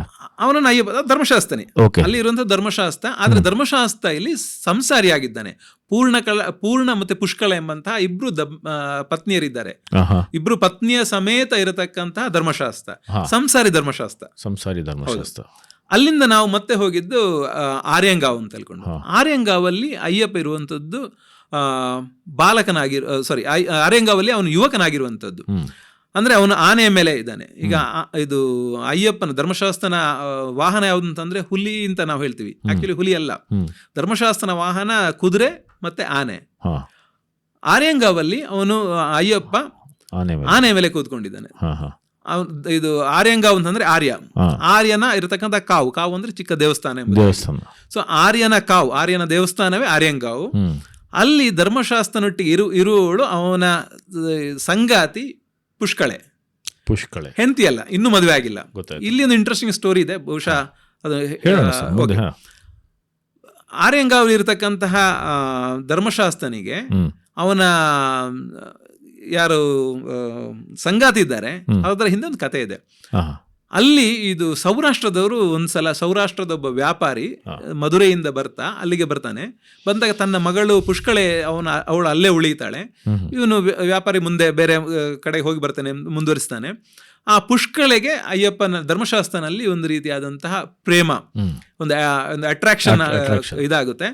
ಅವನು ತಿರುಗಿ ಬಂದಾಗ ಅಲ್ಲಿ ಅವಳು ಧರ್ಮಶಾಸ್ತ್ರನ ಜೊತೆಗೆ ಐಕ್ಯ ಆಗಿರ್ತಾಳೆ, ಧರ್ಮಶಾಸ್ತ್ರನ ಪಕ್ಕದಲ್ಲಿ ಇರ್ತಾಳೆ. ಅದ್ರ ಒಂದು ಕತೆ ಇದೆ, ಅದರಲ್ಲಿ ಬಹುಶಃ ನನ್ನ ನೆಕ್ಸ್ಟ್ ಕಾದಂಬರಿಯಲ್ಲಿ ಪುಸ್ತಕದಲ್ಲಿ ಬರ್ಬೋದು ಈ ಕತೆ ಸಂಪೂರ್ಣ ವಿವರ. ಅಥವಾ ನನ್ನ ಫೇಸ್ಬುಕ್ ಅಲ್ಲಿ ಇದರದ್ದು ಕತೆ ನಾನು ಹಾಕಿದ್ದೇನೆ ಆಕ್ಚುಲಿ ಆಲ್ರೆಡಿ, ಇದರದ್ದು ಕಂಪ್ಲೀಟ್ ಡೀಟೇಲ್. ಸೊ ಈ ಒಂದು ಕತೆ. ಸೊ ಅಲ್ಲಿ ಮದುವೆ ಮಾಡ್ಲಿಕ್ಕೆ ಅವರು ಸಿದ್ಧತೆ ಮಾಡ್ತಾರೆ. ಅಂದ್ರೆ ಈಗಲೂ ಕೂಡ ಸೌರಾಷ್ಟ್ರದವರು ಬಂದು ಅಲ್ಲಿ ಧರ್ಮಶಾಸ್ತ್ರನ ಜೊತೆ, ಗುಜರಾತ್ ಸೌರಾಷ್ಟ್ರ ಅಂದ್ರೆ ಹೌದು, ಗುಜರಾತ್ನ ಸೌರಾಷ್ಟ್ರದವರು ಅವರು ಮಧುರೆಯಲ್ಲಿ ಬಹಳಷ್ಟು ಮಂದಿ ಇದ್ದಾರೆ, ಸೌರಾಷ್ಟ್ರದವರು ತಮಿಳು ಮಾತಾಡ್ತಾರೆ. ಆಕ್ಚುಲಿ ಅವರ ಮಾತೃಭಾಷೆ ಸೌರಾಷ್ಟ್ರ. ಈಗಲೂ ಕೂಡ ಅವರು ಒಂದಷ್ಟು ಜನ ಅಲ್ಲಿ ಬಂದು ಯಾತ್ರಾರ್ಥಿಯಾಗಿ ಇದು ಬಂದವರು, ಅಂದ್ರೆ ಅಲ್ಲಿಗೆ ದೇವಸ್ಥಾನಕ್ಕೆ ಬರ್ತಾರೆ. ಅಂದ್ರೆ ಇದು ಹುಡುಗಿಯ ಕಡೆಯವರಾಗಿ ಬರ್ತಾರೆ. ಧರ್ಮಶಾಸ್ತ್ರನೊಟ್ಟಿಗೆ ಮದುವೆಗೆ ಎಲ್ಲ ಪ್ರಿಪೇರ್ ಆಗ್ತಾರೆ. ಮದುವೆ ಆಗುವಾಗ ಪುಷ್ಕಳೆ ಅವಳು ಹೊರಗೆ ಆಗ್ತಾಳೆ, ಅಂದ್ರೆ ಗೊತ್ತಾಯ್ತು ಋತುಮತಿ ಆಗ್ತಾಳೆ. ಸೊ ಹಾಗಾಗಿ ಮದುವೆ ಮತ್ತೆ ಮುಂದೆ ಹೋಗುತ್ತೆ. ಈಗಲೂ ಕೂಡ ಅಲ್ಲಿ ಮದುವೆಯ ಮಂಟಪ ಇದೆ. ಪ್ರತಿ ವರ್ಷ ಇದು ಆಗ್ತಾ ಇರುತ್ತೆ ಆರ್ಯಂಗಾವಲ್ಲಿ. ನೀವು ಹೋದ್ರೆ ನೋಡ್ಬೋದು ಆರ್ಯಂಗಾವಲ್ಲಿ.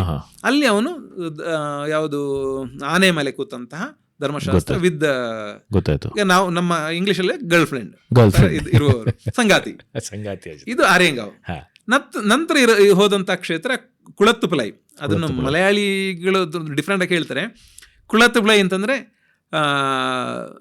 ಮಗು ಒಂದು ಇದು ಪುಳೈ ಅಂತಂದ್ರೆ ಇದು ನದಿ ಇರ್ಬೇಕು ಬಹುಶಃ, ಅಲ್ಲಿ ಸಿಕ್ಕಿದಂತಹ ಮಗು. ಕುಳಂದೆ ಇನ್ ಪುಲೈ ಅದ್ರದ್ದು ಮೀನಿಂಗ್ ನದಿ ತಟದಲ್ಲಿ ಸಿಕ್ಕಿದಂತ ಕುಳಂದೆ ಅಂದ್ರೆ ಮಗು, ಪುಳೈ ಅಂದ್ರೆ ನದಿ, ಚಿಕ್ಕ ನದಿ.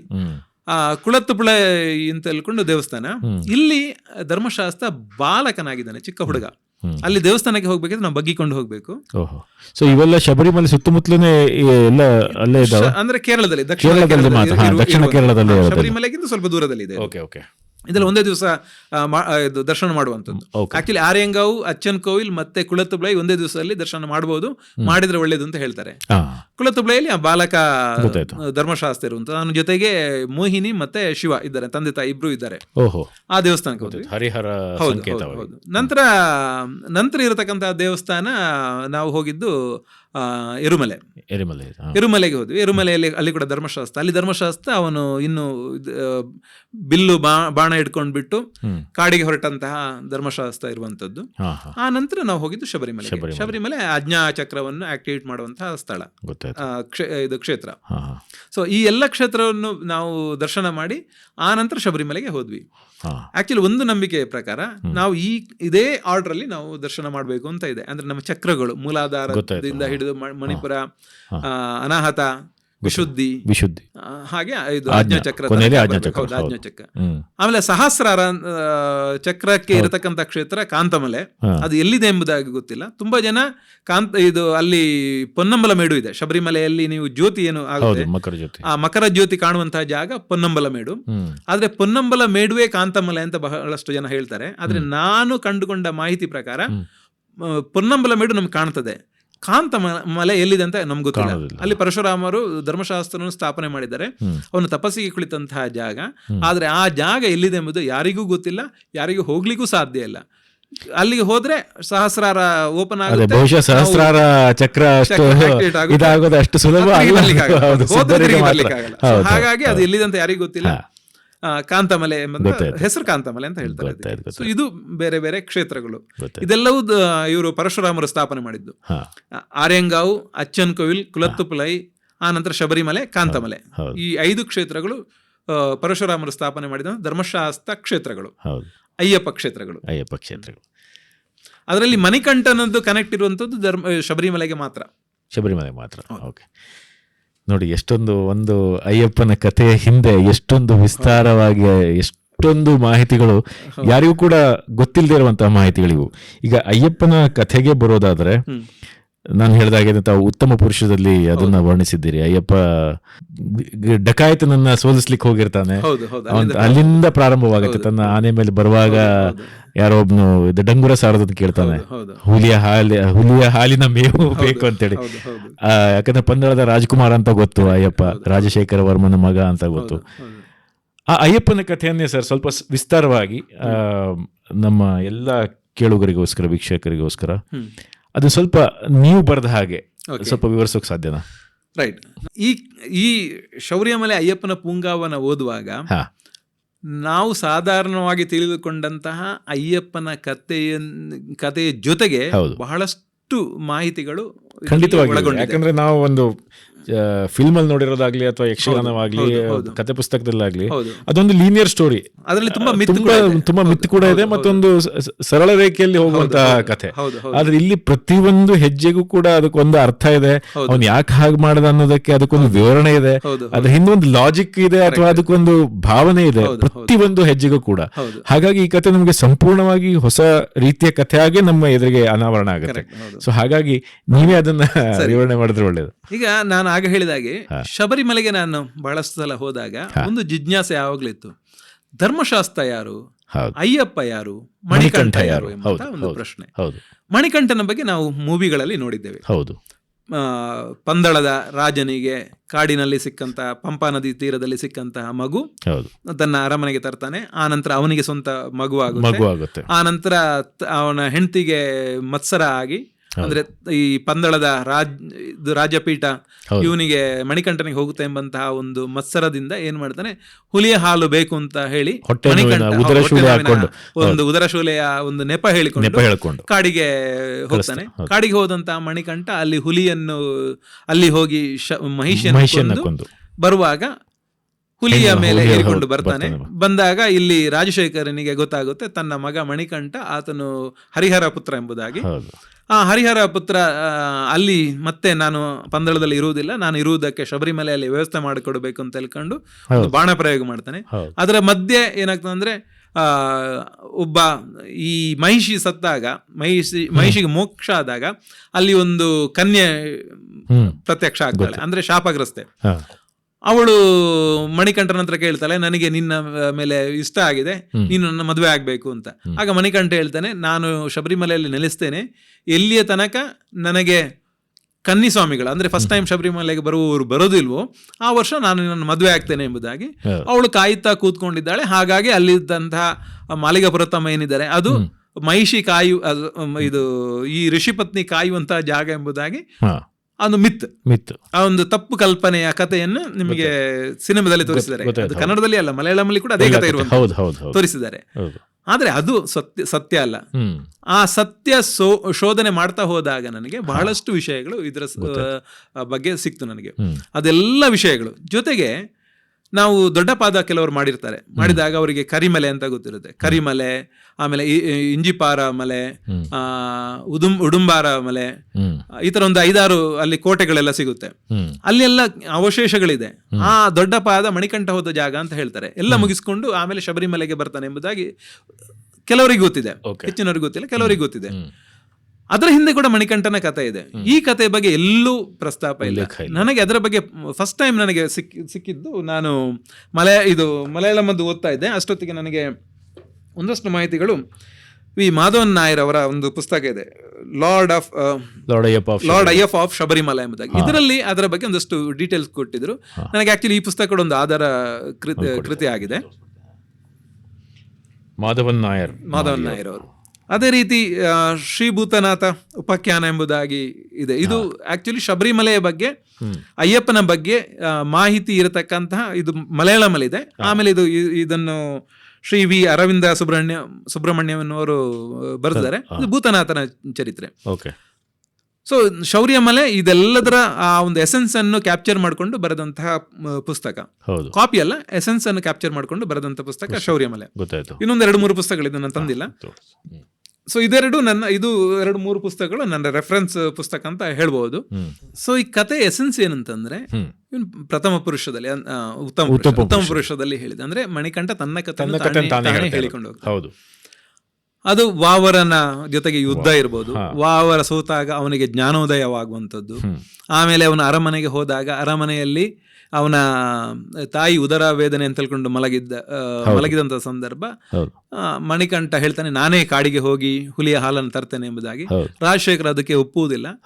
ಆಮೇಲೆ ಅಲ್ಲಿ ಒಬ್ಬರು ಋಷಿ ಮುನಿಗಳು ಬರ್ತಾರೆ, ಸಿದ್ಧರೊಬ್ಬರು ಬರ್ತಾರೆ. ಬಂದವರು ಹೇಳ್ತಾರೆ, ಇಲ್ಲ ಅವನು ಹೋಗ್ಲಿ, ಒಳ್ಳೇದಾಗುತ್ತೆ ಎಂಬುದಾಗಿ. ಆಮೇಲೆ ಅವನು ಕಾಡಿಗೆ ಹೊರಡ್ತಾನೆ. ಹಾಗೆ ಬಂದಂತಹ ಮಣಿಕಂಠ ಅವನು ಈಗಿರತಕ್ಕಂಥ ಎರುಮಲೆ, ಆ ಎರುಮಲೆಯ ಸಮೀಪ ಇದು ಬಂದಾಗ ಅಲ್ಲಿ ರಾತ್ರಿಯಲ್ಲಿ ತಂಗ್ತಾನೆ.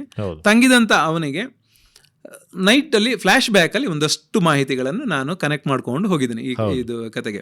ಸೊ ಅಲ್ಲಿ ಹೋಗಿದ್ದಾಗ ಅವನಿಗೆ ಒಂದು ಜಿಜ್ಞಾಸೆ ಹುಟ್ಟುತ್ತೆ. ಈಗ ನಾನೊಬ್ಬ 12 ವರ್ಷದ ಬಾಲಕ, 12 ವರ್ಷದ ಬಾಲಕ ಕಾಡಿಗೆ ಒಬ್ಬನೇ ಹೊರಟಿದ್ದಾನೆ. ಅರಮನೆಯವರು ಕಲಿಸಿಕೊಟ್ಟಿದ್ದಾರೆ, ಕುದುರೆ ಏರ್ಕೊಂಡು ಬಂದಿದ್ದಾನೆ. ಈಗ ನಡ್ಕೊಂಡು ಕಾಲ್ನಡಿಗೆಯಲ್ಲಿ ಹೋಗ್ಬೇಕು. ಯಾವ್ದನ್ನು? ಹುಲಿಯ ನೋಡ್ಕೊಂಡು. ಹುಲಿ ಒಂದ್ ವೇಳೆ ಅದು ಹಾಲು ಹೆಣ್ಣು ಹುಲಿ ಆಗ್ಬೇಕು. ಹೆಣ್ಣು ಹುಲಿ ಸಿಕ್ತು ಅಂದ್ರೆ ನಾನು ಏನ್ ಮಾಡ್ಲಿ, ಹಾಲು ಹೇಗೆ ಕರೀಲಿ, ನಾನು ಹೊರಟು ಇಲ್ಲಿ ಯಾಕೆ ಬಂದೆ, ಒಂದು 12 ವರ್ಷದ ಬಾಲಕನಾಗಿ ನಾನು ಇಲ್ಲಿ ಬರುವುದಕ್ಕೆ ನನಗೆ ಪ್ರೇರಣೆ ಹೇಗಾಯ್ತು ಎಂಬುದಾಗಿ ತನ್ನೊಳಗೆ ತಾನು ಪ್ರಶ್ನಿಸ್ತಾ ಹೋಗ್ತಾನೆ. ಆಗ ಅವನಿಗೆ ಒಂದೊಂದೇ ಕ್ಲಾರಿಟಿ ಸಿಗುತ್ತೆ. ಅಂತಹ ಸಿಕ್ಕಿದಂತಹ ಕ್ಲಾರಿಟಿಗಳಲ್ಲಿ ಗುರುನಾಥ ಚೈತನ್ಯ ಅಂತ ಇದ್ದಾರೆ, ಮಣಿಕಂಠನ ಗುರುಗಳು. ಆ ಮಣಿಕಂಠನ ಗುರುಗಳನ್ನು ಭೇಟಿ ಮಾಡಿದ ಸಂದರ್ಭದಲ್ಲಿ ಆ ಗುರುವಿನ ಮಗ ಒಬ್ಬ ಇದ್ದ. ಅವನಿಗೆ ಕಣ್ಣು ಕಾಣುವುದಿಲ್ಲ, ಆಮೇಲೆ ಮಾತನಾಡಲು ಶಕ್ತಿ ಇಲ್ಲ, ವಾಕ್ ಚೈತನ್ಯ ಇಲ್ಲ, ದೃಷ್ಟಿ ಇರಲಿಲ್ಲ. ಅವನನ್ನು ಅಯ್ಯಪ್ಪ ಹತ್ರ ಕರೆದು ಮಾತನಾಡಿಸಿದಾಗ ಅವನಿಗೆ ಮಾತು ಬರುತ್ತೆ, ದೃಷ್ಟಿನೂ ಬರುತ್ತೆ. ಒಬ್ಬ ಸಾಮಾನ್ಯ ಬಾಲಕನಿಗೆ ಇದನ್ನು ಮಾಡೋದಕ್ಕೆ ಹೇಗೆ ಸಾಧ್ಯ ಆಯಿತು? ಆ ಒಂದು ಪ್ರಶ್ನೆ ಮೂಡುತ್ತೆ. ಆ ನಂತರ ವಾವರನ ಹತ್ರ ಹೋಗ್ತಾನೆ. ವಾವರ ಹೇಳಿ ಕೇಳಿ ಅವನು ತುಂಬಾ ಕ್ರೌರ್ಯವನ್ನು, ದಾಷ್ಟ್ಯತನವನ್ನು ಮೈಗೂಡಿಸಿಕೊಂಡವನು. ಅವನ ಹತ್ರ ಹೋದಾಗ ಮಣಿಕಂಠ ಒಬ್ಬನೇ ಹೋಗ್ತಾನೆ, ಒಬ್ನೇ ತನ್ನ ಸೈನ್ಯವನ್ನು ಕರ್ಕೊಂಡು ಹೋಗುದಿಲ್ಲ, ತಾನು ಒಬ್ಬನೇ ಹೋಗ್ತಾನೆ. ಹೋಗ್ಬಿಟ್ಟು ಯುದ್ಧ ಮಾಡ್ತಾನೆ. ಯುದ್ಧ ಮಾಡಿದಾಗ ಅವನು ಅಲ್ಲಿ ಸೋಲು ಒಪ್ಕೊಳ್ತಾನೆ. ಆಮೇಲೆ ಅವನು ಹೇಳ್ತಾನೆ, ನೀನು ಮನುಷ್ಯ ಅಲ್ಲ, ನೀನು ದೇವ್ರು ಇರ್ಬೇಕೆಂಬುದಾಗಿ. ಗುರುಗಳು ಕೂಡ ಅದನ್ನೇ ಹೇಳ್ತಾರೆ, ನೀನು ಮನುಷ್ಯ ಅಲ್ಲ, ದೇವ್ರು ಇರ್ಬೇಕು, ದೈವಾಂಶ ಸಂಬೂತ ಇರ್ಬೇಕು ಎಂಬುದಾಗಿ ಹೇಳ್ತಾರೆ. ಯಾಕೆ ಹೇಳಿದ? ವಾವರ ಅವನು ನಮ್ಮ ಹಿಂದೂ ಧರ್ಮದ ಯಾವುದೇ ದೇವರನ್ನು ನಂಬಿದವನಲ್ಲ. ಅವನು ನನ್ನನ್ನು ಕಂಡ ತಕ್ಷಣ ನೀನು ದೇವ್ರು ಅಂತಲ್ಲ ಯಾಕೆ ಹೇಳಿದ? ಹಾಗಾದ್ರೆ ಏನೋ ಒಂದು ಶಕ್ತಿ, ನನ್ನಲ್ಲಿರತಕ್ಕಂಥ ಶಕ್ತಿ ಅವನಲ್ಲಿ ಆ ತರ ನುಡಿಸಿರ್ಬೇಕು, ಹಾಗೆ ಬರುತ್ತೆ. ಆನಂತರ ಅವನಿಗೆ ಇನ್ನೂ ಕಳರಿ ಪೈಟ್ ಕಳೀಲಿಕ್ಕೆ ಹೋಗ್ತಾನೆ. ಅವನು ಕಳರಿ ಪೈಟ್ ಹೋದಲ್ಲಿ ಈ ನನ್ನ ಕಥೆಯಲ್ಲಿ ಅದ್ರ ಕಳರಿ ಪೈಟ್ ಫುಲ್ ಸಂಪೂರ್ಣ ಮಾಹಿತಿ ಬರುತ್ತೆ. ಅಲ್ಲಿ ಆ ಕಳರಿ ಪೈಟ್ ಗುರುಗಳನ್ನೇ ಇವನು ಸೋಲಿಸ್ತಾನೆ. ಆ ಗುರುಗಳು ಹೇಳ್ತಾರೆ, ನೀನು ಬಹುಶಃ ಪರಶುರಾಮ ಅಥವಾ ಶಿವ. ಕಳರಿಪೈಟದ್ದು ಮೂಲ ಗುರು ಶಿವ. ಶಿವನಿಂದ ಪರಶುರಾಮ ಕಲಿತು, ಪರಶುರಾಮಂದ 27 ಕ್ಷೇತ್ರಗಳನ್ನು ಸ್ಥಾಪನೆ ಮಾಡಿದ್ದು ಪರಶುರಾಮರು. ಅವನು ಆ ಗುರುಗಳು ಹೇಳ್ತಾರೆ, ಪಣಿಕರು ಗುರುಗಳು ಹೇಳ್ತಾರೆ, ಬಹುಶಃ ನೀನು ಪರಶುರಾಮ ಅಥವಾ ಶಿವನ ಅವರಿಂದ ಕಲ್ತವನಿರ್ಬೇಕು, ನೀನು ಮನುಷ್ಯನಲ್ಲ, ನೀನು ದೈವಾಂಶ ಸಂಭೂತ ಅಂತ ಆ ಗುರುಗಳನ್ನೇ ಹೇಳ್ತಾರೆ. ಆನಂತರ ಗುರು ಮಗಳು, ಅವಳಿಗೆ ಮಣಿಕಂಠನ ಕಂಡಾಗ ಒಂದು ಇದು ಆಕರ್ಷಣೆ, ಸಹಜವಾದಂತ ಆಕರ್ಷಣೆ ಆಗುತ್ತೆ. ಆಗ ಮಣಿಕಂಠ ಹೇಳ್ತಾನೆ, ನಾನು ಯಾರನ್ನೂ ಮದುವೆ ಆಗೋದಿಲ್ಲ, ನಾನು ನೈಷ್ಠಿಕ ಬ್ರಹ್ಮಚಾರಿಯಾಗಿ ಇರ್ತೇನೆ ಅಂತ. ನೈಷ್ಠಿಕ ಬ್ರಹ್ಮಚಾರಿ ಅಂತಂದ್ರೆ ಜೀವನ ಪರ್ಯಂತ ಯಾವುದೇ ಕಾರಣಕ್ಕೆ ಇದು ಮದುವೆ ಆಗದಿರುವಂಥದ್ದು, ಸ್ತ್ರೀಯರನ್ನು ತಾಯಿಯ ರೀತಿಯಲ್ಲಿ ನೋಡುವಂಥದ್ದು, ಪರಿಪೂರ್ಣ ಬ್ರಹ್ಮಚರ್ಯವನ್ನು ಪಾಲಿಸುವವರು ಜೀವನ ಪೂರ್ತಿ ಅವರು ನೈಷ್ಠಿಕ ಬ್ರಹ್ಮಚಾರಿ ಅಂತ ಹೇಳ್ತಾರೆ. ಮಾಡ್ತೇನೆ ಅಂತ ಹೇಳ್ತಾನೆ. ಆಗ ಅವ್ರಿಗೆ ಹೇಳ್ದೆ, ನೀನ್ ಯಾಕೆ ಇದು, ಆಗ ಅವನು ರಾಜಕುಮಾರ ಅಲ್ವಾ, ರಾಜಕುಮಾರನಾಗಿ ನೀನ್ ಯಾಕೆ ಇಂತ ಒಂದು ಸಂಕಲ್ಪ ಮಾಡಿದ್ದೀನಿ ನೈಷ್ಠಿಕ ಬ್ರಹ್ಮಚಾರಿ ಅಂತ ಕೇಳ್ತಾನೆ. ಇವನ ಹತ್ರ ಉತ್ತರ ಇಲ್ಲ. ಹೌದಲ್ಲ, ನಾನು ಯಾಕೆ ಮಾಡಿದೆ ಅಂತ ಸಂಕಲ್ಪ ಅಂತ ಹೇಳ್ಕೊಂಡು ಹೀಗೆ ಬಹಳಷ್ಟು ರೀತಿಯಿಂದ ಅವನಿಗೆ ಒಂದು ಜಿಜ್ಞಾಸೆ ಆಗುತ್ತೆ. ಆಗ ಅವನು ಮಹಿಷಿಯನ್ನು ಎದುರಿಸ್ತಾನೆ. ಎದುರಿಸಿದಾಗ ಅಲ್ಲಿ ಅವನಿಗೆ ಗೊತ್ತಾಗುತ್ತೆ, ಓ ನಾನು ಹರಿಹರ ಸಂಭೂತ, ಹರಿಹರ ಪುತ್ರ ಎಂಬುದಾಗಿ ಅಲ್ಲಿ ಅವನಿಗೆ ಗೊತ್ತಾಗುತ್ತೆ. ಅವಳನ್ನು ಮಹಿಷಿಯನ್ನು ಮೋಕ್ಷ ಕೊಟ್ಟ ನಂತರ ಅಲ್ಲಿ ಋಷಿ ಪತ್ನಿ ಅಲ್ಲಿ ಇರ್ತಾಳೆ. ಆ ಋಷಿ ಪತ್ನಿಯ ಕಥೆ ಕೂಡ ಇದರಲ್ಲಿ ಬರುತ್ತೆ ನಿಮಗೆ, ಮಹಿಷಿಯ ಕಥೆ ಕೂಡ ಇದರಲ್ಲಿ ಬರುತ್ತೆ. ಆ ನಂತರ ಋಷಿ ಪತ್ನಿ ಹತ್ರ ಅವನು ಹೇಳೋದು, ನಾನು ಮದುವೆ ಆಗ್ತಾನೆ ಎಂಬುದಾಗೆಲ್ಲ ಋಷಿ ಪತ್ನಿ ಕೂಡ ಕೇಳೋದಿಲ್ಲ. ಯಾಕಂತಂದ್ರೆ ಇದು ಬಹುಶಃ ಇದು ಕೃತಯುಗದಲ್ಲಿ ಇರಬಹುದು. ಋಷಿ ಪತ್ನಿ ಅಲ್ಲಿ ಮಹಿಷಿಯ ರೂಪದಲ್ಲಿ ಇರುವಂಥದ್ದು. ಅಂದ್ರೆ ಸುಮಾರು 4 ಯುಗ ಕೂಡ ಮಹಿಷಿ ಅಲ್ಲೇ ಇದ್ಲು. ಕೃತಯುಗದಿಂದ 4 ಯುಗಗಳ ಕಾಲ ಮಹಿಷಿ ತನ್ನ ಗಂಡನ ಜೊತೆಗೆ ಅದೇ ಇದರಲ್ಲಿ, ಅಂದ್ರೆ ಎಮ್ಮೆ ಮತ್ತು ಕೋಣ ಆಗಿ ಅವರು ಅಲ್ಲೇ ಇದ್ದವರು. ಆಮೇಲೆ ಶಾಪ ಪಡೆದದ್ದು ಕೂಡ ಈ ತರ ಒಂದು ವಾಂಛೆಯಿಂದಾಗಿ ಶಾಪ ಪಡೆದದ್ದು. ಶಾಪ ವಿಮುಕ್ತಿ ಆದಂತಹ ಒಬ್ಬ ಋಷಿ ಪತ್ನಿ ತಿರುಗಿ ನನಗೆ ಮದುವೆ ಆಗ್ಬೇಕು, ಆ ಒಂದು ಅಟ್ರಾಕ್ಷನ್ ಆಗ್ಬೇಕು ಸಾಧ್ಯವೇ ಇಲ್ಲ. ಅವಳು ಏನೇ ಕೇಳಿದ್ರು ಮೋಕ್ಷವನ್ನಷ್ಟೇ ಕೇಳಬೇಕು. ಆಮೇಲೆ ಮಣಿಕಂಠ ಖಂಡಿತ ಹೇಳೋದಕ್ಕೆ ಸಾಧ್ಯ ಇಲ್ಲ. ನೈಷ್ಠಿಕ ಬ್ರಹ್ಮಚಾರಿಯಾಗಿ ನೀನು ವೆಯ್ಟ್ ಮಾಡು, ಆಪರ್ಚುನಿಟಿ ಬಂದಾಗ ನಾನು ಮದುವೆ ಆಗ್ತೇನೆ ಅಂತ ಹೇಳೋ ಸಾಧ್ಯತೆ ಇಲ್ಲ. ಸೊ ಹಾಗಾಗಿ ಆ ಗುರುಪತ್ನಿಗೆ ಮೋಕ್ಷ ಕೊಡುವಂತಹ ವ್ಯವಸ್ಥೆಯನ್ನ ಮಣಿಕಂಠ ಅಲ್ಲಿ ಮಾಡ್ತಾನೆ. ಅದು ಇದರಲ್ಲಿ ಬರತಕ್ಕಂತ ಒಂದು ವಿಭಿನ್ನ ದೃಷ್ಟಿಕೋನ ಶಬರಿಮಲೆಯದು. ಅಲ್ಲಿಂದ ಅವನಿಗೆ ಅಲ್ಲಿದ್ದಂತಹ ಆದಿವಾಸಿಗಳ ಪರಿಚಯ ಆಗುತ್ತೆ. ಆದಿವಾಸಿಗಳನ್ನು ಶಬರಿಮಲೆಗೆ ಕರ್ಕೊಂಡು ಹೋಗ್ತಾರೆ. ಅಂದ್ರೆ ಆಲ್ರೆಡಿ ಇತ್ತು ಅಲ್ಲಿ. ಯಾಕಂದ್ರೆ ಶಬರಿಮಲೆಯನ್ನು ಸ್ಥಾಪನೆ ಮಾಡಿದ್ದು ಪರಶುರಾಮರು. ಶೌರ್ಯಮಲೆ ಅಂತ ನಾನು ಹೇಳಿದ ಪರಶುರಾಮರು. ಅಲ್ಲಿ ಧರ್ಮಶಾಸ್ತ್ರ ಕ್ಷೇತ್ರ ಮೊದಲೇ ಇತ್ತು. ಈವನ್ ಈಗಲೂ ಕೂಡ ಎಷ್ಟೋ ಜನ ಹೇಳ್ತಾರೆ, ಸುಮಾರು 10,000 ವರ್ಷಗಳ ಹಿಂದೆ ಅಲ್ಲಿ ಶಬರಿಮಲೆಯಲ್ಲಿ ಅಂತಹ ಒಂದು ಕ್ಷೇತ್ರ, ಕಾವು ಅಂತ ಹೇಳ್ತಾರೆ ಮಲಯಾಳಂನಲ್ಲಿ, ಅಂದ್ರೆ ಶಾಸ್ತನ ಒಂದು ಕಾವು ಇತ್ತು, ಕ್ಷೇತ್ರ ಇತ್ತು ಅಂತ. ಆಮೇಲೆ ಅದನ್ನ ಅಲ್ಲಿ ಹೋದಂತ ಈ ಕಾರ್ಡನ್ ವಾರ್ಡ್ ಇದ್ದವರೇ ಹೇಳ್ತಾರೆ, ಇದು ಸುಮಾರು ಒಂದು 2,000 ವರ್ಷಗಳಷ್ಟು ಹಿಂದಿನ ಗುಡಿ ಇರಬೇಕು ಎಂಬುದಾಗಿ. ಅಂದ್ರೆ ಅಷ್ಟು ವರ್ಷಗಳ ಹಿಂದೆ, ಅಂದ್ರೆ ಮಣಿಕಂಠ ಇರುವಾಗಲ್ಲ, ಅದಕ್ಕಿಂತ ಎಷ್ಟೋ ವರ್ಷಗಳ ಹಿಂದೆ ಇತ್ತು ಅಲ್ಲಿ ಧರ್ಮಶಾಸ್ತ್ರ ಕ್ಷೇತ್ರ ಇತ್ತು. ಆ ಧರ್ಮಶಾಸ್ತ್ರ ಕ್ಷೇತ್ರವನ್ನು ಒಬ್ಬ ಮರವ ಪಡೆಯವನು, ಅಂದ್ರೆ ಈ ತಮಿಳುನಾಡು ಮತ್ತೆ ಕೇರಳ ಬಾರ್ಡರ್ ಅಲ್ಲಿ ಇರುವವರು, ಕೆಲವರ ಹತ್ರ ಚೋಳರಾಗೆ ಸಂಬಂಧಪಟ್ಟವರು ಅಂತ ಗೊತ್ತಿಲ್ಲ ನನಗೆ, ಮರವ ಪಡೆಯವರು, ಅವನ ಹೆಸರು ಉದಯನ್ ಎಂಬುದಾಗಿ. ಅವನು ಬಂದ್ಬಿಟ್ಟು ಆ ಶಬರಿಮಲೆ ಕ್ಷೇತ್ರವನ್ನು ಸಂಪೂರ್ಣವಾಗಿ ಧ್ವಂಸ ಮಾಡಿರ್ತಾನೆ. ಅವನೊಬ್ಬ ನಾಸ್ತಿಕನಾಗಿರ್ತಾನೆ, ಧ್ವಂಸ ಮಾಡಿರ್ತಾನೆ. ಆಮೇಲೆ ಇದು ಪೊನ್ನಂಬಲ ಮೇಡುವನ್ನು ಕೂಡ ಅಲ್ಲಿ ಹೋಗಿ ಅಲ್ಲಿ ಶಿವಕ್ಷೇತ್ರ ಅದನ್ನು ಕೂಡ ಧ್ವಂಸ ಮಾಡ್ತಾನೆ ಎಂಬುದಾಗಿ ಇವನಿಗೆ ಗೊತ್ತಾಗುತ್ತೆ ಮಣಿಕಂಠನಿಗೆ. ಅವರೆಲ್ಲ ಬಂದು ಹೇಳ್ತಾರೆ, ನೀನು ಹುಲಿಯನ್ನು ಏರ್ಕೊಂಡು ಬಂದಿದ್ದೀಯಲ್ಲ ಅಂತ ಎಂಬುದಾಗಿ. ಅದರ ಮಧ್ಯೆ ಅವನಿಗೆ ಶಬರಿಯದ್ದು ದರ್ಶನ ಕೂಡ ಆಗುತ್ತೆ, ಶಬರಿಗೆ ಮೋಕ್ಷ ಕೊಡ್ತಾನೆ. ಮಣಿಕಂಠನಲ್ಲಿ ಅವ್ರು ಕೇಳ್ತಾರೆ, ಇದು ನೀನೇ ನನಗೆ ವ್ಯವಸ್ಥೆ ಮಾಡಿಕೊಡ್ಬೇಕು ಎಂಬುದಾಗಿ. ಅಂದ್ರೆ ರಾಜರ ಕುವರನಾಗಿ ಅಲ್ಲಿ ಅವನು ಅವರಿಗೆ ಇದು ಪ್ರಾಮಿಸ್ ಮಾಡಿಕೊಂಡು ತನ್ನ ರಾಜ್ಯಕ್ಕೆ, ತನ್ನ ಪಂದಳಕ್ಕೆ ಬಂದಾಗ, ಹುಲಿ ಸಮೇತ ಬಂದಾಗ ಅವರಿಗೆ ರಾಜರಿಗೆ ಕೂಡ ಗೊತ್ತಾಗುತ್ತೆ, ರಾಜಶೇಖರ ರಾಜರಿಗೆ ಗೊತ್ತಾಗುತ್ತೆ, ಅಯ್ಯಪ್ಪ ಇವನು ಮಣಿಕಂಠ ಇದ್ದವನು ಸಾಮಾನ್ಯ ವ್ಯಕ್ತಿ ಅಲ್ಲ, ಇವನು ದೈವಾಂಶ ಸಂಭೂತ ಹರಿಹರ ಪುತ್ರ ಎಂಬುದಾಗಿ. ಅವನು ಸ್ಪಷ್ಟವಾಗಿ ಹೇಳ್ತಾನೆ, ನಾನು ಇಲ್ಲಿ ಅರಮನೆಯಲ್ಲಿ ಇರುವುದಕ್ಕೆ ಬಂದವನಲ್ಲ, ನನ್ನ ದಾರಿಯೇ ಬೇರೆ ಇದೆ ಎಂಬುದಾಗಿ ಹೇಳಿ. ಹಾಗೆ ಹುಲಿ ಕೂಡ ಇಂದ್ರಾದಿ ದೇವತೆಗಳೇ ಹುಲಿ ರೂಪದಲ್ಲಿ ಅವನಿಗೆ ಜೊತೆ ಬರ್ತಾರೆ. ಹೌದು, ಅಲ್ಲಿ ಅವನು ಇದು ಹುಲಿ ಅಲ್ಲಿಂದ ಮಾಯ ಆಗುತ್ತೆ. ಅವನು ಹೇಳ್ತಾನೆ, ನಾನು ಇಲ್ಲಿ ಇಲ್ಲ, ನಾನು ನೆಲೆಸುವುದಕ್ಕೆ ಒಂದು ಕ್ಷೇತ್ರ ನಾನು ಆಲ್ರೆಡಿ ನೋಡಿದ್ದೇನೆ, ಆ ಕ್ಷೇತ್ರ ಎಲ್ಲಿಂದ ನಾನು ನಿಮಗೆ ತೋರಿಸಿಕೊಡ್ತೇನೆ. ಬಾಣ ಪ್ರಯೋಗ ಮಾಡಿ ಅದು ಬಾಣ ಬಿಡುವಂತ ಜಾಗವು ಅವನಿಗೆ ದಿವ್ಯ ದೃಷ್ಟಿಯ ಮೂಲಕ ಗೊತ್ತಾಗುತ್ತೆ. ಅಲ್ಲಿ ಹೋಗೋ ಮೊದಲು ಒಂದು ಕಾರ್ಯ ನನ್ನಿಂದ ಆಗ್ಬೇಕು ಎಂಬುದಾಗಿ ಹೇಳಿ, ಈ ಮರವ ಪಡೆಯನ್ನು ಸೋಲಿಸುವುದಕ್ಕೋಸ್ಕರ ಏನ್ ಮಾಡ್ತಾನೆ, ಅಲ್ಲಿದ್ದಂತಹ ಕಳರಿಪಯಟ್ಟು ಒಂದಷ್ಟು ಇದನ್ನು ಒಗ್ಗಟ್ಟು ಇದು ಮಾಡ್ತಾನೆ. 3-4 ಕಳರಿಪಯಟ್ಟದ್ದು ತಂಡ ಇದೆ, ಆ ತಂಡದ ಬಗ್ಗೆ ನಾನು ಇದರಲ್ಲಿ ಮಾಹಿತಿ ಕೊಟ್ಟಿದ್ದೇನೆ. ಅವರನ್ನೆಲ್ಲ ಒಟ್ಟಿಗೆ ಸೇರಿಸಿ ಅಲ್ಲಿಂದ ಶಬರಿಮಲೆ ಅಲ್ಲಿಗೆ ಅವನು ಯಾತ್ರೆ ಹೊರಡುವಾಗ 2 ಕಾರಣ ಇರುತ್ತೆ, ಒಂದು ಜೈತ್ರ ಯಾತ್ರೆ, ಇನ್ನೊಂದು ಪುಣ್ಯ ಯಾತ್ರೆ. ಹಾಗಾಗಿ ಅವನು ಇದು ಕರಿಬಟ್ಟೆ ಉಟ್ಟು 41 ದಿವಸಗಳ ಮಂಡಲ ಮಾಡಿ, ಯಾರು ಇದು ನನ್ನ ರೀತಿ ಬರ್ತಾರೆ, ಒಂದು ಮಂಡಲ ವ್ರತ ಮಾಡಿ ಕರಿಬಟ್ಟೆ ಉಟ್ಟು ಇರುಮಡಿಯನ್ನು ಹೊತ್ತುಕೊಂಡು ನನ್ನ ಜೊತೆಗೆ ಬಂದು ಯುದ್ಧ ಮಾಡಿ ಅಲ್ಲಿ ಅದನ್ನು ಸಂಪೂರ್ಣವಾಗಿ ಆ ದಾರಿಯನ್ನು ನಾವು ಮುಕ್ತಗೊಳಿಸಿದ ನಂತರ ಶಬರಿಮಲೆಗೆ ಹೋಗುವಂಥದ್ದು, ಹೋಗುವಂಥದ್ದು, ಯಾರೆಲ್ಲ ಬರೋರು ನನ್ನ ಜೊತೆ ಬನ್ನಿ ಎಂಬುದಾಗಿ ಕರೀತಾನೆ. ತುಂಬಾ ಜನ ಹೋಗ್ತಾರೆ. ಹಾಗೆ ಹೋಗಿ ಈ ಎಲ್ಲ ಹೇಳಿದರೆ ಇಂಜಿಪಾರ ಕೋಟೆ ಇರ್ಬೋದು, ಆಮೇಲೆ ಉಡುಂಬಾರ ಕೋಟೆ ಇರ್ಬೋದು, ಆಮೇಲೆ ಕರಿಮಲೆಯಲ್ಲಿ ಉದಯನೇ ಇರ್ತಾನೆ, ಇವರನ್ನೆಲ್ಲ, ಆಮೇಲೆ ಪುದುಚೇರಿ ಮಂಡನ್ ಎಂಬವನು ಇನ್ನೊಬ್ಬ ಇರ್ತಾನೆ, ಎಲ್ಲರನ್ನು ಸೋಲಿಸಿ ಅಯ್ಯಪ್ಪ ಮಾತ್ರ ಇಲ್ಲಿ ಧರ್ಮಶಾಸ್ತ್ರ ಅಂದ್ರೆ ಮಣಿಕಂಠ ತಾನು ಯುದ್ಧ ಮಾಡೋದಿಲ್ಲ, ತಾನು ಶಸ್ತ್ರವನ್ನು ಕೈಗೆತ್ತಿಕೊಳ್ಳುವುದಿಲ್ಲ, ಅವನ ಜೊತೆಗಿದ್ದವರು ಯುದ್ಧ ಮಾಡ್ತಾರೆ. ಅದರಲ್ಲಿ ಮುಖ್ಯವಾಗಿ ಕೊಚ್ಚು ಕಡುತನ್ನ, ವೆಳಿಯ ಕಡುತನ್ನ, ಆ ನಂತರ ಕರುಪ್ಪು ಸ್ವಾಮಿ, ಇವರೆಲ್ಲ ಇರ್ತಾರೆ. ಜೊತೆಗೆ ವಾವರ ಕೂಡ ಬರ್ತಾರೆ ಅಂತ ಕೂಡ ಇದೆ. ನನ್ನ ಕಥೆಯಲ್ಲಿ ವಾವರ ಅಲ್ಲಿ ಎರಿಮಲೆಯಲ್ಲಿ ಇರ್ತಾನೆ, ಮುಂದೆ ಬರುವುದಿಲ್ಲ ಎಂಬುದಾಗಿ. ಎರಿಮಲೆಯಲ್ಲಿ ವಾವರ ಉಳಿತಾನೆ. ನಾನು ವಾವರನದ್ದು ಮುಂದುವರಿಸಲಿಲ್ಲ, ಯಾಕಂತಂದ್ರೆ ಅದೊಂದು ರೀತಿಯಾದ ಕಾಂಟ್ರವರ್ಸಿ ಇತ್ತು, ವಾವರ ಮತ್ತೆ ಶಬರಿಮಲೆಯ ಬಗ್ಗೆ. ಸೊ ಹಾಗಾಗಿ ಆ ಕಾಂಟ್ರವರ್ಸಿಗೆ ಕೈ ಹಾಕೋದು ಬೇಡ ಎಂಬುದಾಗಿ ವಾರನ ಬಗ್ಗೆ ನಾನು ಸೈಲೆಂಟ್ ಆಗಿದ್ದೇನೆ, ಎರಿಮಲೆಯಿಂದ ಮುಂದೆ ಇಲ್ಲ. ಹಾಗೆ ಹೋಗಿ ಅಲ್ಲಿ ಕರಿಮಲೆಯಿಂದ ಅತ್ಯಂತ ಕಠಿಣವಾದಂತಹ ಒಂದು ಬೆಟ್ಟ, ಅಲ್ಲಿ ಹತ್ತುವಾಗಲೇ ಅಯ್ಯಪ್ಪನ ಅಂದ್ರೆ ಮಣಿಕಂಠನ ಫಾಲೋವರ್ಸ್ ಸ್ವಾಮಿಯೇ ಶರಣಮಯ್ಯಪ್ಪ ಎಂಬಂತಹ ಒಂದು ಶರಣು ಘೋಷ ಇದೆಯಲ್ಲ, ಅದು ಯುದ್ಧದ ಘೋಷವೂ ಹೌದು, ಆಮೇಲೆ ಶರಣು ಘೋಷವೂ ಹೌದು. ಅಲ್ಲಿಂದ ಪ್ರಾರಂಭವಾದ. ಯಾಕಂದ್ರೆ ಕರಿಮಲೆ ಇದು ಏರುವುದು ತುಂಬಾ ಕಠಿಣ, ಕರಿಮಲೆ ಅಂತ ಕಠಿಣಂ ಅಂತ ಅನ್ಕೊಂಡು ಒಂದು ಇದಿದೆ. ಸೊ ಆ ರೀತಿ, ಯಾಕಂದ್ರೆ ಅಷ್ಟು ಕಷ್ಟವಾದಂತಹ ಒಂದು ಕರಿಮಲೆ ಅದು, ಏರ್ಲಿಕ್ಕೂ ಕಷ್ಟ, ಇಳಿಲಿಕ್ಕೂ ಕಷ್ಟ. ಸೊ ಅಲ್ಲಿ ಹೋಗಿ ಉದಯನನ್ನು ಕೊಂದು ಅಲ್ಲಿ ಅಯ್ಯಪ್ಪನ ಒಂದು ಅಲ್ಲಿ ಆ ದಿವ್ಯತ್ವವನ್ನು ಅಲ್ಲಿ ತೋರಿಸ್ತಾನೆ. ಯಾಕಂದ್ರೆ ಬಾವಿಯಲ್ಲಿ ನೀರಿಲ್ಲ, ಅವ್ರು ಕುಡಿಯುವುದಕ್ಕೆ ನೀರಿನ ವ್ಯವಸ್ಥೆ ಕೂಡ ಅಲ್ಲಿ ಅಯ್ಯಪ್ಪ ಮಾಡ್ತಾನೆ, ಈಗಲೂ ಇದೆ, ಅಲ್ಲಿ ಬಾವಿ ಇದೆ. ಅದು ಇದೆಲ್ಲ ಮಾಡಿ ಮತ್ತೆ ಅವನು ಪಂಪಕ್ಕೆ ಬಂದು ಪಂಪಾ ಸದ್ಯ, ಪಂಪಾ ಸ್ಥಾನ, ಪಂಪಾ ಜ್ಯೋತಿ ಇದೆಲ್ಲ ಆದ ನಂತರ ಶಬರಿಮಲೆಗೆ ಹೋಗಿ, ಅಂದ್ರೆ ಶೌರಿಮಲೆಗೆ ಹೋಗಿ, ಅಲ್ಲಿ ಹೋಗುವಾಗ ಆನ್ ದಿ ವೇ ಶರಂಗುತ್ತಿಯಲ್ಲಿ ತನ್ನ ಜೊತೆಗೆ ಬಂದಂತ ಎಲ್ಲರೂ ತಂದಂತಹ ಆಯುಧಗಳನ್ನು ಶರಂಗುತ್ತಿಯಲ್ಲಿ ಡೆಪಾಸಿಟ್ ಮಾಡಿ ಮುಂದೆ ಹೋಗ್ತಾರೆ. ಮುಂದೆ ಹೋಗ್ಬಿಟ್ಟು ಅವರು ಶಬರಿಮಲೆಗೆ ಹೋಗಿ ಅಲ್ಲಿ ಹಾಳಾದಂತಹ ಮಂದಿರವನ್ನು ಪುನರ್ನಿರ್ಮಾಣ ಮಾಡಿ, ಆ ಸಂದರ್ಭದಲ್ಲಿ ಮಣಿಕಂಠ ಏನ್ ಮಾಡ್ತಾನೆ ಅಂತಂದ್ರೆ, ಇದು ಬಹುಶಃ ಹೆಚ್ಚಿನವರಿಗೆ ಗೊತ್ತಿಲ್ಲ, ಈ ಏನು ಜರ್ನಿ ಏನಿದೆ, ವಾರದ ಜರ್ನಿ ಇದೆ, ಇದು ಎಲ್ಲಿ ಇಲ್ಲ, ಇದು ಕನ್ನಡದಲ್ಲಿ ಬಹುಶಃ ಪ್ರಥಮ ಬಾರಿಗೆ ಕೃತಿಯ ರೂಪದಲ್ಲಿ ಬಹುಶಃ ಫಸ್ಟ್ ಟೈಮ್ ಬರುವಂತದ್ದು ಇದರಲ್ಲಿ.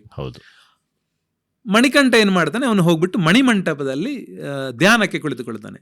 ಧ್ಯಾನ ಕುಳಿತುಕೊಂಡ ಸಂದರ್ಭದಲ್ಲಿ ಇದು ದೇವಸ್ಥಾನದ ಈ ಒಂದು ಏನಿದೆ ಬಿಲ್ಡಿಂಗ್ ಆಕ್ಟಿವಿಟೀಸ್ ಎಲ್ಲ ಆಗುತ್ತೆ. ಎಲ್ಲ ಆದ ನಂತರ ಅಲ್ಲಿಗೆ ಪರಶುರಾಮರು ಅಗಸ್ತ್ಯರು ಎಲ್ಲ ಬಂದು ಅವರ ಸಾನ್ನಿಧ್ಯದಲ್ಲಿ ಇದು ಧರ್ಮಶಾಸ್ತ್ರನಿಗೆ ಪುನರ್ ಪ್ರತಿಷ್ಠಾಪನೆ ಮಾಡಿದಾಗ ಅದರಲ್ಲಿ ಜೀವ ಬಂದ ಸಂದರ್ಭದಲ್ಲಿ ಇಲ್ಲಿ ಕೂತಂತಹ ಮಣಿಕಂಠನ ಆತ್ಮಜ್ಯೋತಿ ಏನಿದೆ ಅದು ಹೋಗಿ ಧರ್ಮಶಾಸ್ತ್ರನಲ್ಲಿ ಐಕ್ಯ ಆಗುತ್ತೆ. ಮಲಯಾಳಮಲ್ಲಿ ವಿಳಯಂ ಪ್ರಾಪ್ತಿ ಅಂತ ಹೇಳ್ತಾರೆ. ನಾವಂದ್ರೆ ಆ ಜ್ಯೋತಿ ಹೋಗಿ ಐಕ್ಯ ಆಗುವಂಥದ್ದು, ಅಯ್ಯಪ್ಪನಲ್ಲಿ ಹೋಗಿ ಆ ಜ್ಯೋತಿ ಹೋಗಿ ಐಕ್ಯ ಆಗುತ್ತೆ. ಆ ನಂತರ ಇವನು ಜೀವ ಸಮಾಧಿ ಆಗ್ತಾನೆ ಮಣಿಕಂಠ. ಆ ಮಣಿಕಂಠ ಜೀವ ಸಮಾಧಿ ಆದಂತಹ ಜಾಗವೇ ಮಣಿಮಂಟಪ. ಶಬರಿಮಲೆಯಲ್ಲಿ ಇರ್ತಕ್ಕಂತಹ 3 ಎನರ್ಜಿ ಪಾಯಿಂಟ್ಗಳಲ್ಲಿ ಅದು ಒಂದು ಮಣಿಮಂಟಪ. ಆಮೇಲೆ ಮೇನ್ ಅಂದ್ರೆ ಇದು ಧರ್ಮಶಾಸ್ತ್ರನ ವಿಗ್ರಹ ಇದು, ಆಮೇಲೆ ಮಣಿಮಂಟಪ, ಜೊತೆಗೆ ಮಾಳಿಗ ಪ್ರಥಮ ಸೊ ಮಣಿಮಂಟಪದಲ್ಲಿ ಧ್ಯಾನ ಮಾಡಿದಂತಹ ಒಂದು ಎನರ್ಜಿ ಪಾಯಿಂಟ್. ಇನ್ನೊಂದು ಮಾಳಿಗಾ ಪ್ರಥಮ ಅಂದ್ರೆ ಇವರು ಪಂದಳದ ರಾಜಶೇಖರ ಇದ್ದಾರೆ, ಅವರು ಮೂಲತಃ ಮಧುರೆಯವರು, ಪಾಂಡ್ಯ ವಂಶಕ್ಕೆ ಸೇರಿದವರು. ಅವರ ಅಲ್ಲಿಂದ ಅವರು ಇಲ್ಲಿಗೆ ಪಂದಳಕ್ಕೆ ಬಂದು ನೆಲೆಸಿದ್ದು. ಸೊ ಅವರ ಮನೆ ದೇವರು ಮೀನಾಕ್ಷಿ, ಮಧುರೆ ಮೀನಾಕ್ಷಿ ಅಂದ್ರೆ ದೇವಿ. ಹೌದು, ಮಧುರೆ ಮೀನಾಕ್ಷಿ ಮತ್ತೆ ಸುಂದರೇಶ್ವರ. ಮಧುರೆ ಮೀನಾಕ್ಷಿಯ ಆ ಒಂದು ಎನರ್ಜಿ ಏನಿದೆ ಅದನ್ನು ತಂದು ಇಲ್ಲಿ ಮಾಳಿಗಾ ಪ್ರಥಮ ಕ್ಷೇತ್ರದಲ್ಲಿ, ಭದ್ರಕಾಳಿಯ ಕ್ಷೇತ್ರದಲ್ಲಿ ಸ್ಥಾಪನೆ ಮಾಡ್ತಾರೆ. ಅದೇ ಭದ್ರಕಾಳಿಯಲ್ಲಿ ಋಷಿಪತ್ನಿ ಅವಳು ಬಂದು ಅದೇ ಇದರಲ್ಲಿ ಅವಳು ಕೂಡ ಐಕ್ಯಲಾಗ್ತಾಳೆ. ಹಾಗೆ ಆಯ್ಕೆ ಆದಂತಹ ಕ್ಷೇತ್ರ ಇದು ದೇವಿ ಕ್ಷೇತ್ರವೇ ಇದು ಮಾಳಿಗಾ ಪ್ರಥಮ. ಮಂಜಲ್ ಮಾತಾ ಅಂತ ಹೇಳ್ತೀವಿ, ಯಾಕಂದ್ರೆ ಅಲ್ಲಿ ಬರೀ ಅರಸಿನ ಮಾತ್ರ, ಅಲ್ಲಿ ದೇವರದ್ದು ಪ್ರಸಾದ ಇರ್ಬೋದು, ಎಲ್ಲವೂ ಅರಸಿನ ಅಲ್ಲಿ. ಮಣಿಕಂಠ ತಪಸ್ಸು ಮಾಡಿದ್ದು ಐಕ್ಯ ಆದ ನಂತರ ಅಲ್ಲಿಗೆ ಇದು ಶಬರಿಮಲೆಯದ್ದು ಕತೆ ಮುಗಿಯಿತು. ಯಾಕಂದ್ರೆ ಅದು ಪ್ರಥಮ ಪುರುಷ, ಇದು ಉತ್ತಮ ಪುರುಷದಲ್ಲಿ ಮಣಿಕಂಠ ತಾನು ಐಕ್ಯನಾಗುವ ತನಕದ್ದು ಕತೆ ಅಲ್ಲಿ ಬರುತ್ತೆ. ಇದು ಸಂಕ್ಷೇಪವಾಗಿ ಇರತಕ್ಕಂಥ 220 ಚಿಲ್ಲರೆ ಪುಟಗಳಲ್ಲಿ ಇರತಕ್ಕಂಥ ಕತೆ ನಾನು ಹೇಳಿದ್ದು. ಇದರಲ್ಲಿ ಬಹಳಷ್ಟು ಮಾಹಿತಿಗಳು ನಾನು ಹೇಳಲಿಲ್ಲ, ಎಲ್ಲ ಹೇಳಿದ್ರೆ ಪುಸ್ತಕ ಓದುವಂತ ಆಸಕ್ತಿ ಇಲ್ಲ. ಆದ್ರೆ ಖಂಡಿತ ಇದನ್ನು ಓದಿದವರು, ಶಬರಿಮಲೆಗೆ ಹೋದವರಿಗೆ ಒಂದು ಹೊಸ ವಿಷಯ ಸಿಗುತ್ತೆ. ಶಬರಿಮಲೆಗೆ ಹೋಗದವರಿಗೆ ಹೊಸ ವಿಷಯವನ್ನು ತಿಳಿದುಕೊಂಡು ಶಬರಿಮಲೆಗೆ ಹೋದಾಗ, ಖಂಡಿತವಾಗಿ ಉದಾಹರಣೆಗೆ ಶಬರಿಮಲೆಗೆ ನಾವು ಹೋದಾಗ ಒಂದಷ್ಟು ಸ್ಥಳಗಳಿಗೆ ನಾವು ಹೋಗ್ತೀವಿ. ಶರಂಗುತ್ತಿ ಇರ್ಬೋದು, ಅಥವಾ ಅಲ್ಲಿ 18 ಮೆಟ್ಟಿಲು ಹತ್ತುವಾಗ ಆ ಕಡೆ ಈ ಕಡೆ ಇದ್ದಂತಹ ಉಪದೈವಗಳ ಸ್ಥಾನ ಇರ್ಬೋದು. ಮೇಲೆ ಮಣಿಮಂಟಪ, ನಾನು ಈಗ ಆಲ್ರೆಡಿ ಹೇಳಿದ್ದೀನಿ, ಮಾಳಿಗಾ ಪ್ರಥಮ, ಕೊಚ್ಚು ಕಡತನದ್ದು, ಇದೆಲ್ಲವೂ ನಿಮಗೆ ಸ್ಪಷ್ಟವಾದಂತಹ ಒಂದು ಚಿತ್ರಣ ನಿಮ್ಮ ಮನಸ್ಸಿನಲ್ಲಿ ಇರುತ್ತೆ. ಸೊ ಅಲ್ಲಿಗೆ ಹೋದಾಗ ಇದು ಇಂಥದಿಂದ ಎಂಬುದಾಗಿ ಕನೆಕ್ಟ್ ಮಾಡ್ಬೋದು. ಖಂಡಿತ ಸರ್. ಸೊ ಅಯ್ಯಪ್ಪನ ಕಥೆಯೊಂದು ಇಷ್ಟೊಂದು ಸಮಗ್ರವಾಗಿ, ಇಷ್ಟೊಂದು ಆಳವಾಗಿ ನಿಮ್ಮಿಂದ ತಿಳ್ಕೊಂಡ್ವಿ. ಶಬರಿಮಲೆಗೆ ಸಂಬಂಧಪಟ್ಟ ಇನ್ನೂ ಅನೇಕ ವಿಷಯಗಳಿವೆ, ಮುಂದಕ್ಕೆ ಮಾತಾಡೋಣ ಅದ್ರ ಬಗ್ಗೆ.